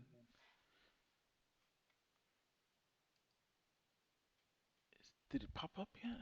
Why isn't it popping up? No, I don't know why it's not. that's weird. You might just have to manually add it, Aaron. Yeah, I'll do that.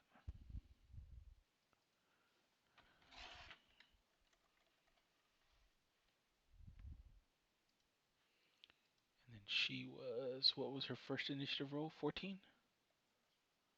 Yeah. Alright, let's put that there, and then... Alright.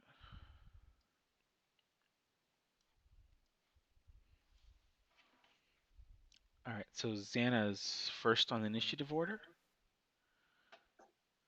Let me go ahead and...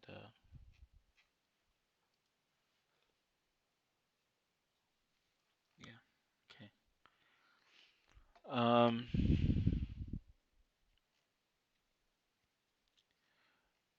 Crap, I don't know what the heck she's gonna do. Xana pulls out her short bow. And she says, guys, do we really want to be taking this thing? You want to let her die? We can't convince it to leave her alone?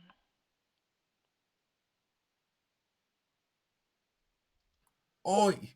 Ugly!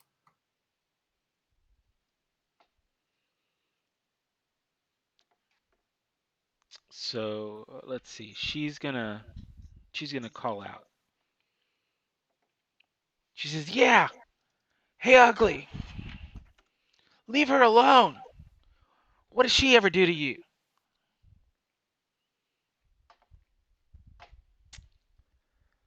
Uh,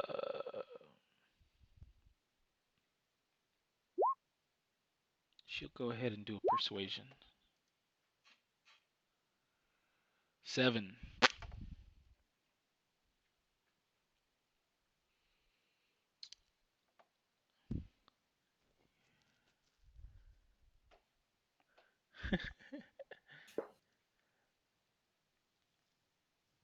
Wouldn't she have advantage from my help? Sure, she would. So 19. He's he kind of stops, turns his head, looks down at y'all.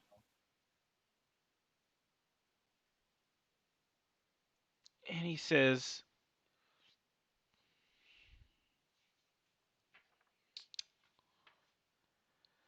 I'm hungry.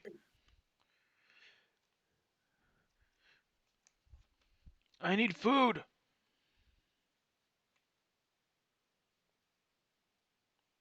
Why should I stop?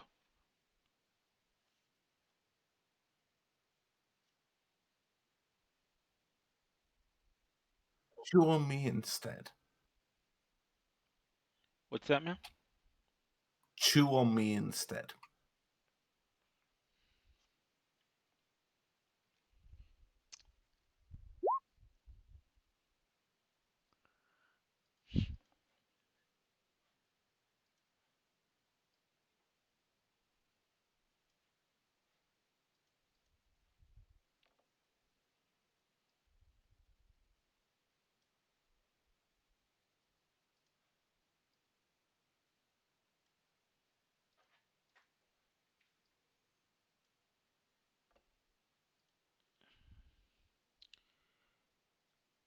He says, really, that's what you're gonna offer? You're gonna offer yourself? I'll offer it gladly. All right. I got plenty of meat on me. All right. Then he says, sounds good. Let me tenderize you first. And he targets you with a tail spike.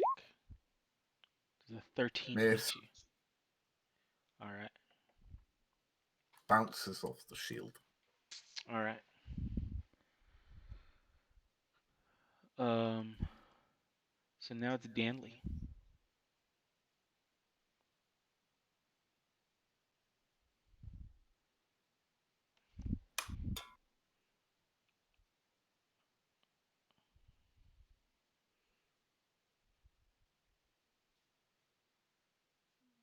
Mm.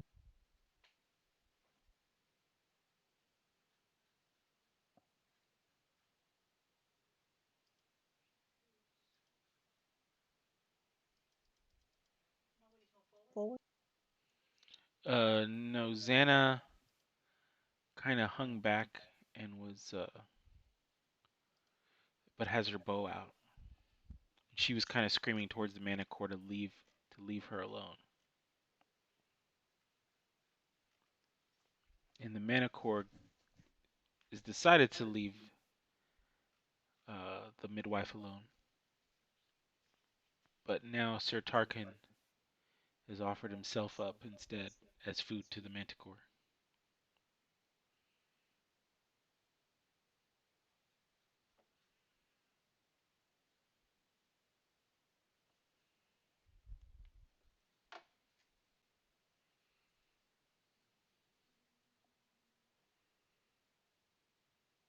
So Manticore. Hmm.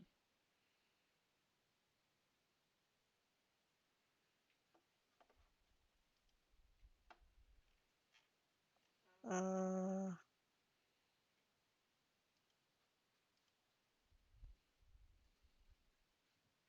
don't know what to do.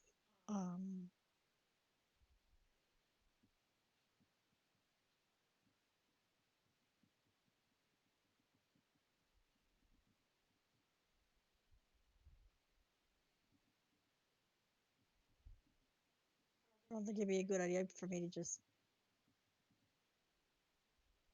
Oh,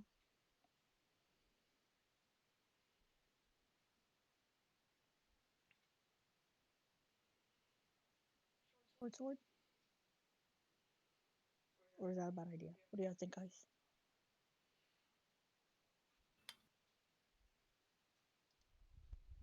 Teamwork. What would Danley do? So you're about 55 feet from the Manticore, and your movement is only You 30 feet, right? wait, monk, right? So isn't it like boosted Oh, or that's where it's too at, early? way down here. Oh, what is this up here then? Oh, I got it confused. I'm sorry. I'm sorry. I'm looking at something different. I thought that was it on the other side of the cart. I don't think she gets a higher speed yet, does she? I don't think monks get that at level 1. Let me double check. Mm, No, level 2. Yeah. but still, I believe you get Step of the Wind. No. So do the staff of bird call. Yeah, No. level 1 you get Step of the Wind, so you could dash as a bonus action for a key point. What? No, she doesn't. And I'm talking about the. I have a staff of birds call that's just that I can use as says it will go 60 feet. It says one charge from the staff and cause it to create one of the following sounds out to a range of 60 feet.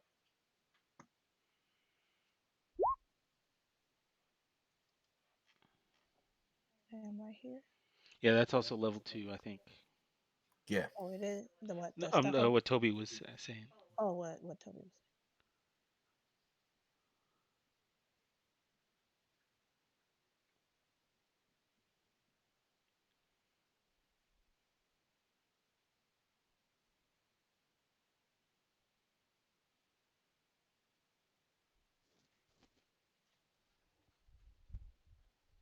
Mm.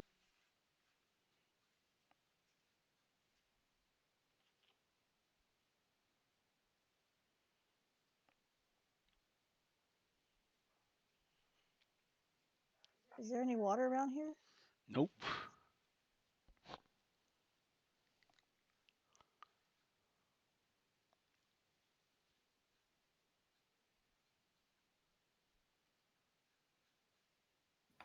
Pass. You can hold an action if you want. I'll hold an action. You're gonna hold a. What are you gonna hold? Like a with your staff or with a dart or? Staff. Okay. Are you gonna move or are you gonna stay where you're at? I think I'll move. How far can I move? What is it? 6 squares. 30. Yeah.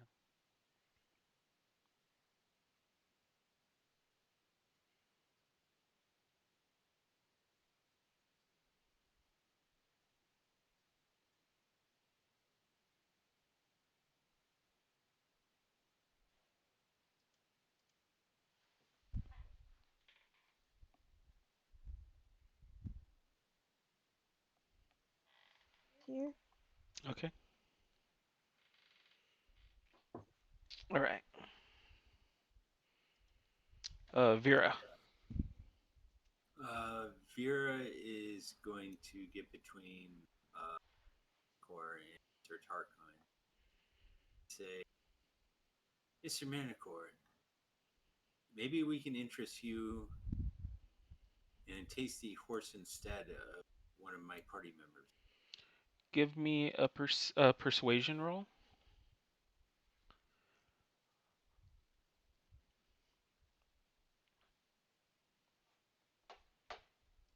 with advantage. Oh, with it, man. Hmm.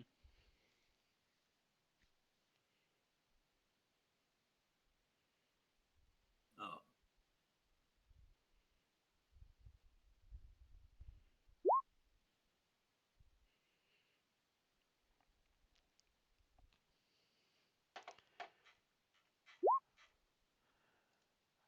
Uh, the Manticore says, "Why?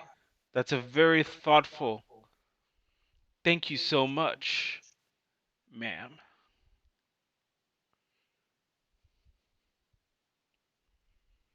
I accept your kind offer."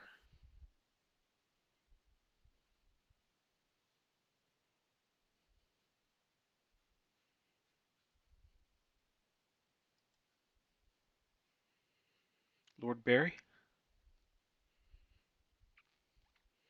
He says, "Shall I take it with the cart, or will you unharness it for me?"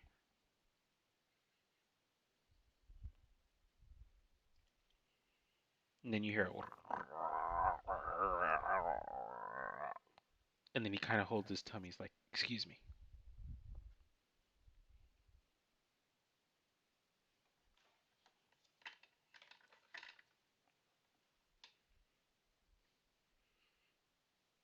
Hello.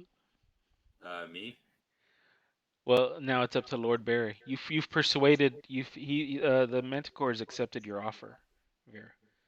Sorry, I was muted. How difficult does this encounter look? Do I need to do a nature check? Do you need to do a what check? Nature check or something? See how difficult, how tough he looks. He looks pretty damn tough. I'm just gonna tell you that right now.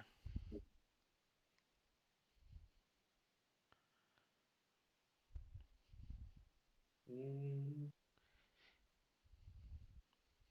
would I sacrifice a horse?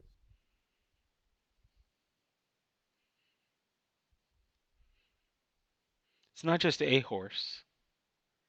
It's a horse that you don't own. Would I sacrifice a horse? I don't know. Yeah, I can't really do that. It's not my It's horse. it's Sir Who's horse Tarkin's is it? horse. Sir Tarkin's horse, yeah. Well, technically, it belongs to my lord. So I go to Sir Tarquin. What say you? I say, screw that manticore. It's too tough for us to fight. It'll kill us.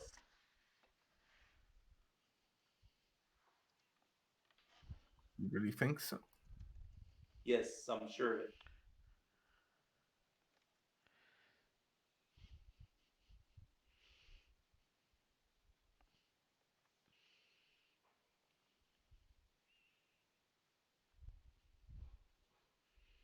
The Manticore is really drooling right now. What if we bring you a greater offering on the morrow?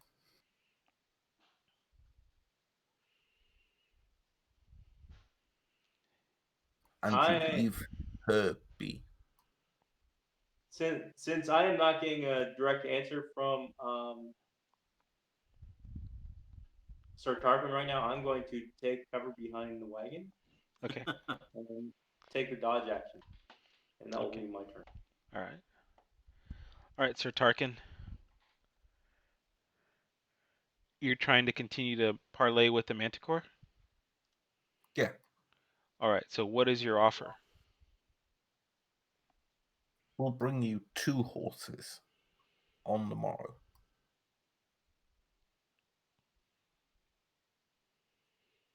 But you let her go now.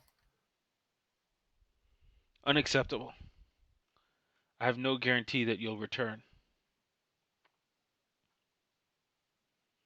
You can leave Surely one horse now.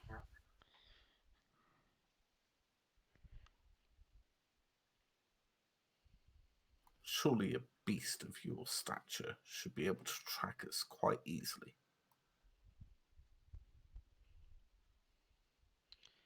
Manticore says, Are you calling me a beast? "Why track when I can just ride with y'all? That wagon looks big enough to carry me."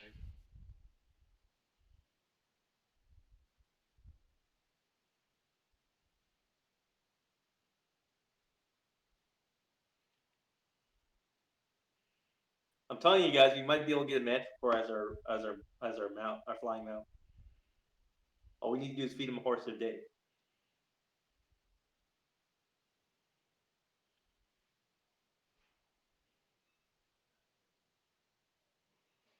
Toby, are you If muted? you come with, Okay. she goes free.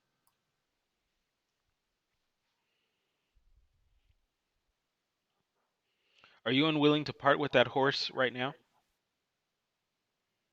Hell no. I'm not giving it up easy. You're giving up the horse easy? Is that what you said? No, I'm saying I'm not going to give up the horse easy, but I'm also not going to leave here without making sure said midwife is safe. And he's saying, right. And uh, uh, I was agreeing with Vera, or whatever the drow. He said I was agreeing with the drow that I would take that horse and leave, and you could have the midwife.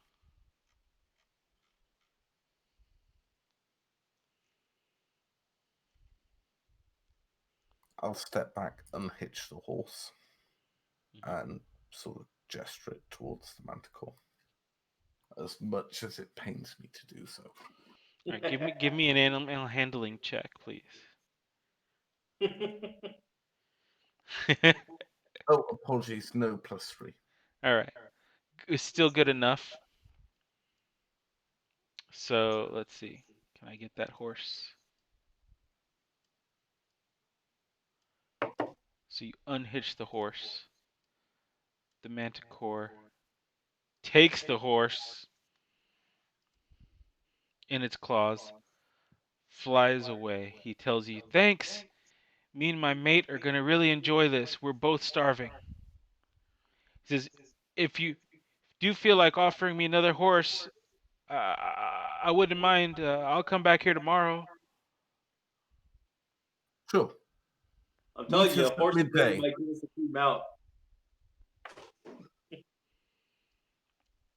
What'd you say, Pete? Midday. A horse a day might give us a free mount. Oh. So the manticore leaves. He says, "Well, it all depends on what my mate says. Either way, she's going to appreciate this. Thanks." The manticore flies away.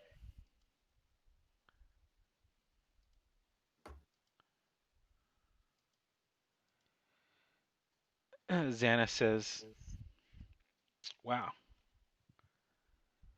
So, how are we getting this court back to town, guys?" Please. We drag it together. But first, let's get the midwife.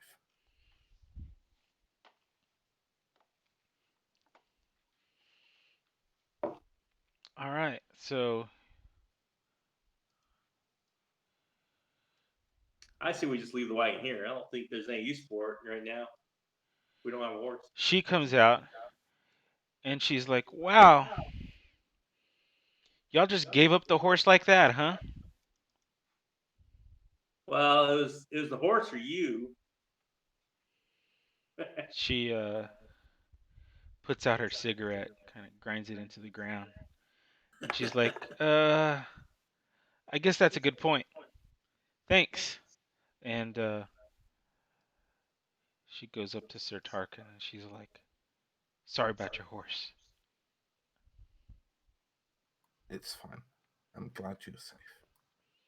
"I'm glad I'm safe." I'm glad we're all safe, except for the poor horse. Poor Ed, I knew him well.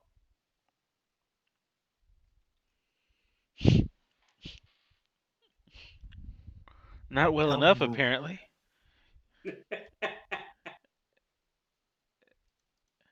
Helm will remember his sacrifice of protection. The what, what, the what? Helm will recognize his sacrifice to protect us. Oh, okay. Or, as he says, us, he sort of pauses for a second, turns around and points at the midwife and says, "Well, you." She says, "Well, I got some bad news for you guys."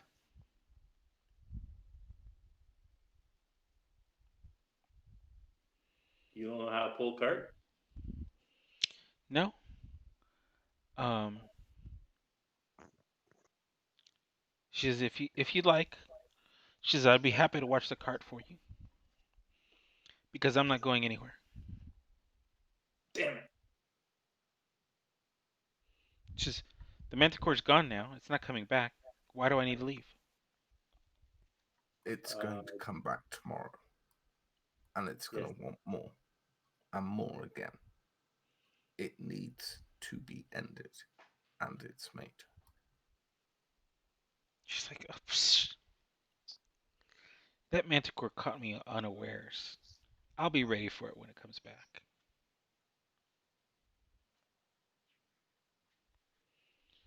Well, it's nice knowing you. Bye. She says, "But hold on."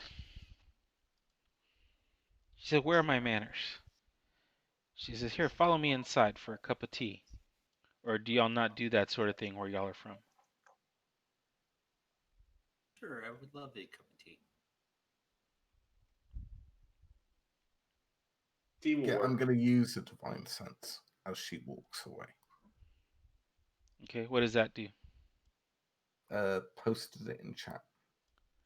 Okay, presence of strong evil. Basically, until the end of my next turn, you know the location of any celestial fiend or undead within 60 feet. Okay. That is not behind total cover. Okay. So if they're hidden in the building, I wouldn't see them, or I wouldn't sense them. But if she is evil, I'd pick it up. Or Okay. if she falls under that, I should say. Sure. So, she does not register as evil. In fact, what you pick up on from some of the markings on the windmill, the house, is and in fact, probably right You know, around here, you see like she's been offering some. She's got some burnt offerings of various vegetables and whatnot that appear to be being grown around here. you And know, you, divine sense does not determine alignment anymore, right? yeah, no, that's fine. But No, he's yeah, true. he's checking for strong evil though. Evil entities, should I say. Oh, and it says powerful good rings like heavenly music in your ears. Yes, but if you look at what it actually does, it's completely different. Yeah, It tells you if there's fiends, celestials, Or undead within 60 feet. undead. sure. And she also knows of any place that's been consecrated. And this area here has been consecrated. Uh, she's turned it into a place, a offering place for. Uh, and I'll tell you specifically as you approach and you look. It's Shantae, the goddess of agriculture, Okay. and she goes inside and she gets some tea for y'all. If y'all want to enter, drink some tea with her. There's nowhere to sit. Uh, She's got no house. This is the grindstone. sure. So let's see. How's she supposed to live in here? There's a couple of floors. Okay. They're just not decorated. But uh, she's got a. So she offers you some tea. She also pulls out a potion of healing, and she says, "That's for y'all. As thanks for." And she says, "For rescuing me." And then she pauses, and she pulls out another potion of healing, and that's for thanks for the horse. So she pulls out another potion of healing. you got one for the horse? Well, one as thanks not just for rescuing her, but specifically for the loss of your horse. So she hands y'all two potions of healing, in addition to setting out some tea. And she says, "I'm the only one that sells potions around between here and Fandolin. So if y'all ever need more, y'all can come back here. I charge normal prices. Um, I'm like, my character's like, well, there will be no reason to come back because you won't be alive after tomorrow. Right? I'll be fine." She's like, "That Manticore, he was telling me something about passing through anyways. He and his mate got driven off by some dragon or something from where they were living. And so now they're moving on south, further south. They're not going to be bothering me. They were just passing through now that they were forced out." But don't worry, I'll be on watch. You won't get the drop on me next time.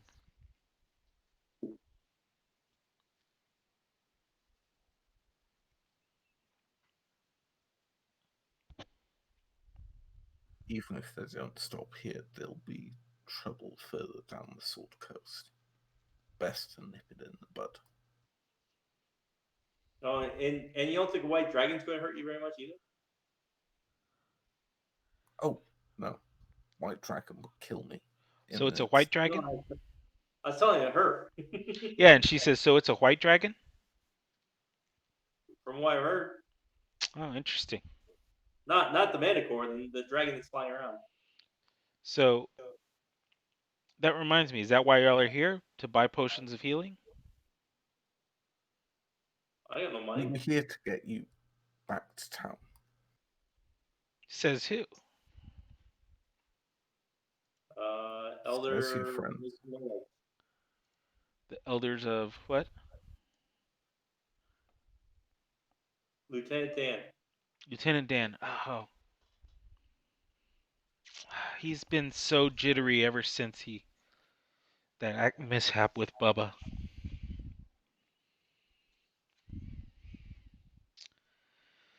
She just says, "Let me write you a note. Give this back to Lieutenant Dan." She starts scribbling down a note.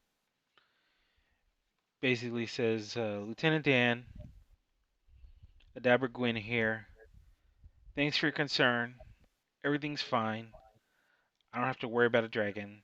Hasn't been spotted here." Yet. You should put that. You should add yet to that. Just So, excuse me, I'm writing a letter here. You don't have to be looking over my shoulder and reading what I'm writing. Go sip your tea.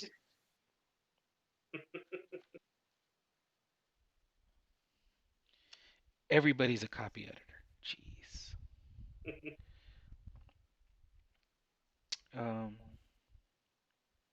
Also, don't forget to write in that it's not our fault if you die within the next couple. Fine, I will do that. She writes down, and it's not their fault if I die in the next couple of days due to a manticore Or dragon. or White dragon dragon. or white dragon. Then she says, if it's a black dragon, it's definitely their fault, though. No, any dragon. Any dragon. Scratch up white. Definitely their fault if it's any other colored dragon. And don't forget to kiss it.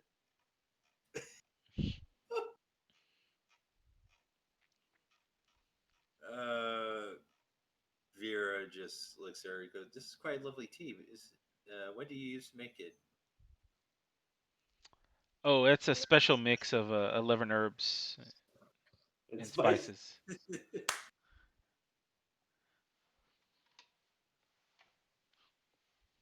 You know this might taste good on chicken. You know, my uncle used to always say that, but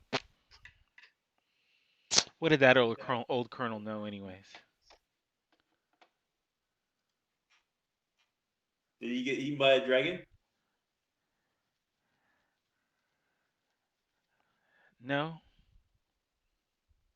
We'll be sure to come by in a couple of weeks with a gravestone just to bury you in around it. Well, if you do come back by, make sure you bring some gold pieces so you can buy some more potions of healing. Those are the last freebies, I'm telling you. Like I said, we won't need to go for the potion of healing. You won't be alive. Yeah, right. Whatever. She says, I tell you what, come visit me in a week. If I'm still alive, right? If I'm still alive, I'll give you 2 for 1 on potions of healing. And if I'm dead, then you can have whatever potions of healing you can find here.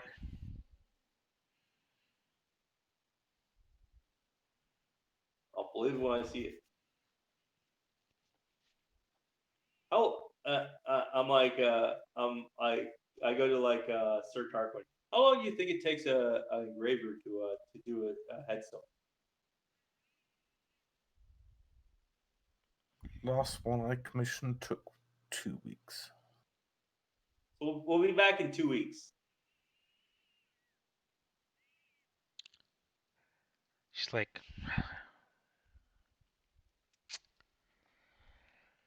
Let me check on the rest of the group. They apparently don't like tea. She comes out here. You two. What? Y'all don't think my tea's any good? She turns to Danley and Xana.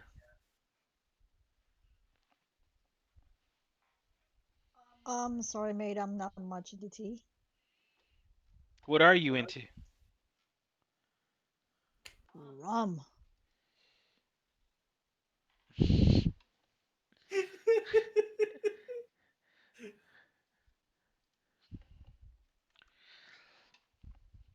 happen to have any around?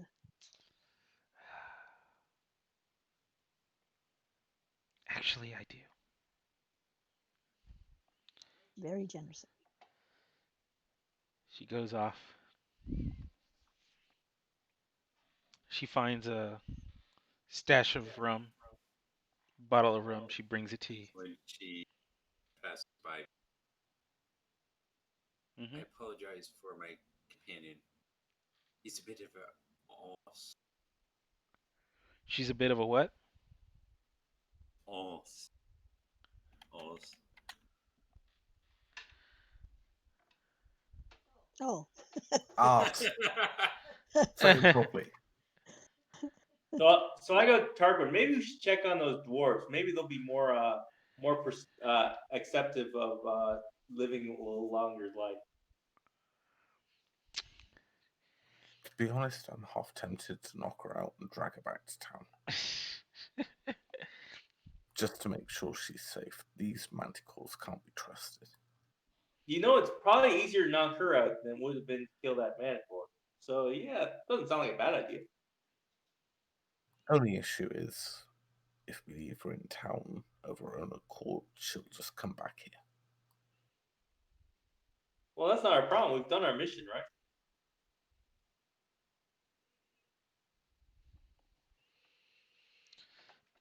So she comes back in. She says, "Excuse me, fellas. I just gotta go get something." She starts digging around for. She finds a bottle of rum. She's like, "Ha ha ha." She says, "Carry on, carry on." She comes back outside. Ooh, maybe if we get her drunk. Offers it to Danley. "Here's a bottle of rum. Thanks for your help again." And Xana's like, "Are you sure we can't convince you to come back with us?" She says, "Y'all are just gonna, y'all aren't gonna stop, are y'all?" Nope. no. In fact, no, you've offered me the rum. Why don't we go inside and just have a drink? Would you join me? She licks her lips. She says,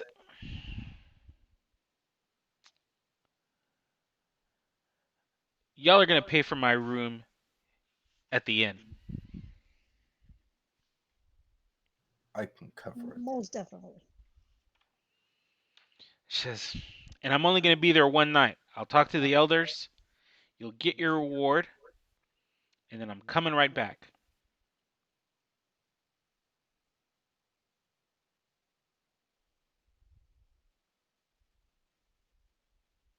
Fair Well, enough. to be honest, I didn't say anything. If you want to stay here, but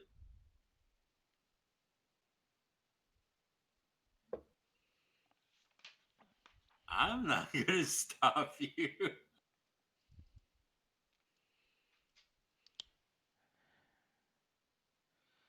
She says, Sounds like we got our mission quick fixed. "Hmm?" Sounds like we got our mission fixed. Let's go home or to the dwarves. She says, "Hold on, let me get a bag packed." Jeez. So you hear her go upstairs, and she's bitching.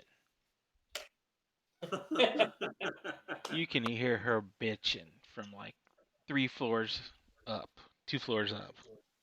Does it sound like the voices over in the Charlie Brown's?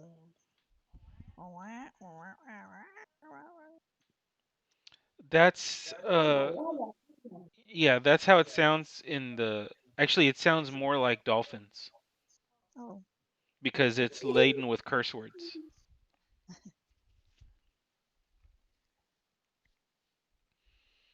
And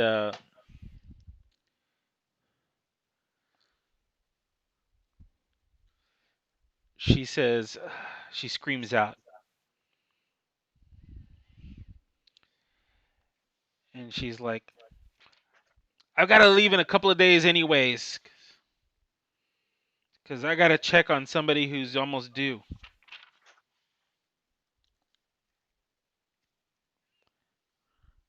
So lucky for y'all, I was already kind of had a bag that was packed. And then you hear her just bitching some more. Or how does the dolphin go? You just hear a whole bunch of just profanities come from up top. Vera looks up at Paul and she looks at the other two. She said, "I swear."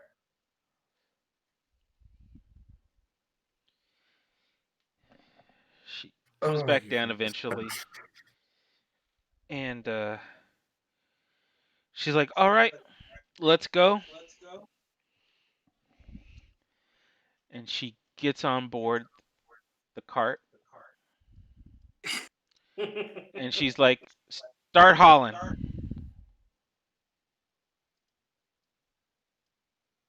against all sensibility, Tarquin will.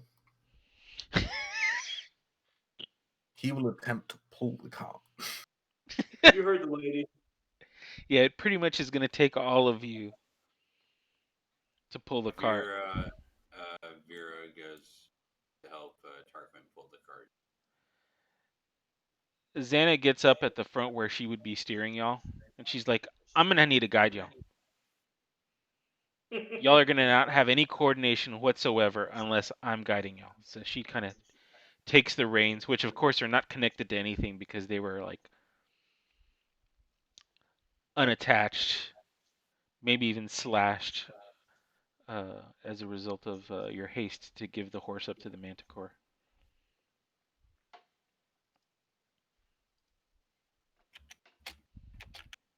One, two, three. Hernia! Danley, as you're like drinking this rum, you hear everybody else like loaded up on the cart and they're hauling it, and they seem to be heading back to the road. Hold up, Nate. I'm coming.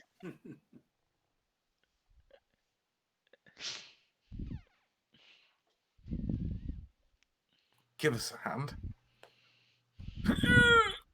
She's probably only giving one hand with the rum in the other. I'm doing the best I can. It's better than nothing. I'll take a hand at this point. So y'all haul this cart with a Dabra Gwyn back to Fandolin. Hold on, let me do something real quick.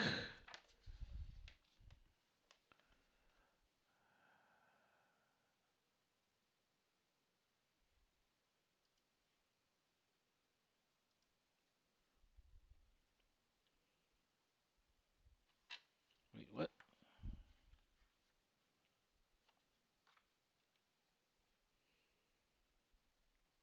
Yep. What? Oh, okay. And yeah, y'all make it back to Fandolin without any issue. Dabra Gwyn says hi to everybody there when they get to town. She's like, "Oh, I'm only here for a couple of days." She says, "I gotta check on somebody here, anyways." Uh, she says, and when she gets to Tobel and Stonehill, she's like, "This gentleman here is covering my hotel tab."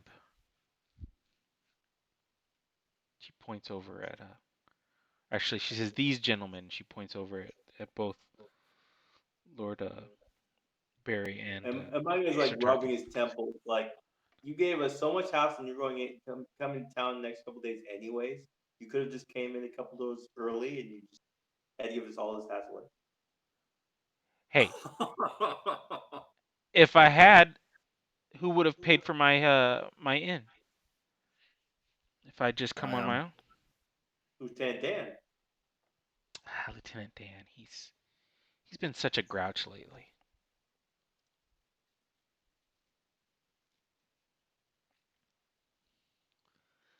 So y'all get what was it as a result of that quest? 25 gold pieces, 25 gold pieces. which doesn't even pay for a horse. Paid for your lives. 25 each or just 25 all Total. together? So 5 each and then 5 for party expenses. And to be honest, can we take her in fees out party expenses? I'll happily pay it, but Yeah, you paid for her in, which is what, two two Yeah, or gold. 2 gold? mhm. So out of Since I that was the five. first one to speak out, that I would. Hey man, she gave you a bottle of rum, she served you Yeah, some tea, and she gave you a Yeah, couple of potions of healing. I'll that'd pay. be I'll real. pay for her in rooms. All right. You're also forgetting Zana. Oh yeah, you gotta pay Zana too. Oh yeah, so 5 to everyone, including Zana. Yeah. So y'all got totally screwed. All right. Well, y'all settle in back at town at the inn. There's still two more quests for y'all to take care of. Um, and um, Adabra Gwyn, she she says, I'll be back for dinner. I got some people to see." And they're like, Dabra, is that you? You know, one of the townspeople walking by. Dabra, is that you? When did you get it? She said, just now. She says, I thought you were gonna be coming in until tomorrow. She says, well, actually, I would have been here sooner, but these guys were just totally dragging. I'm so gonna kill her.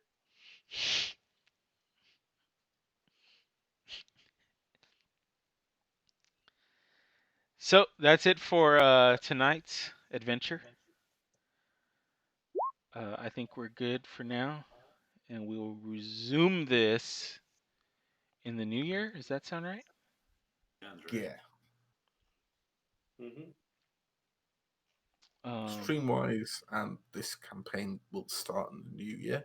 yep, But we may have a little off stream one shot or something. We'll see. right. So Depends how the holidays go. yeah. So for now, I'm gonna go ahead and end the stream. Our party, they've got their first mission under their belt. Through a series of clever decisions and a lot of griping. And some wonderful leadership by Xana the gnome.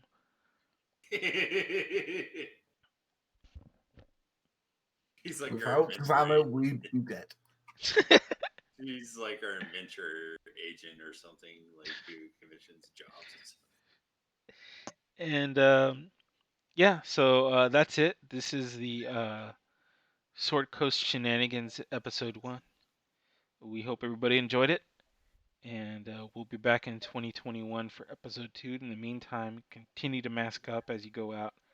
Maintain your social distance. Hold on tight. The vaccines are on the way. Everybody say Stay bye. safe. Bye. Bye. Bye. Bye. Stay safe. Happy holidays. Happy Yes, holidays. happy holidays. Happy holidays, Merry Christmas.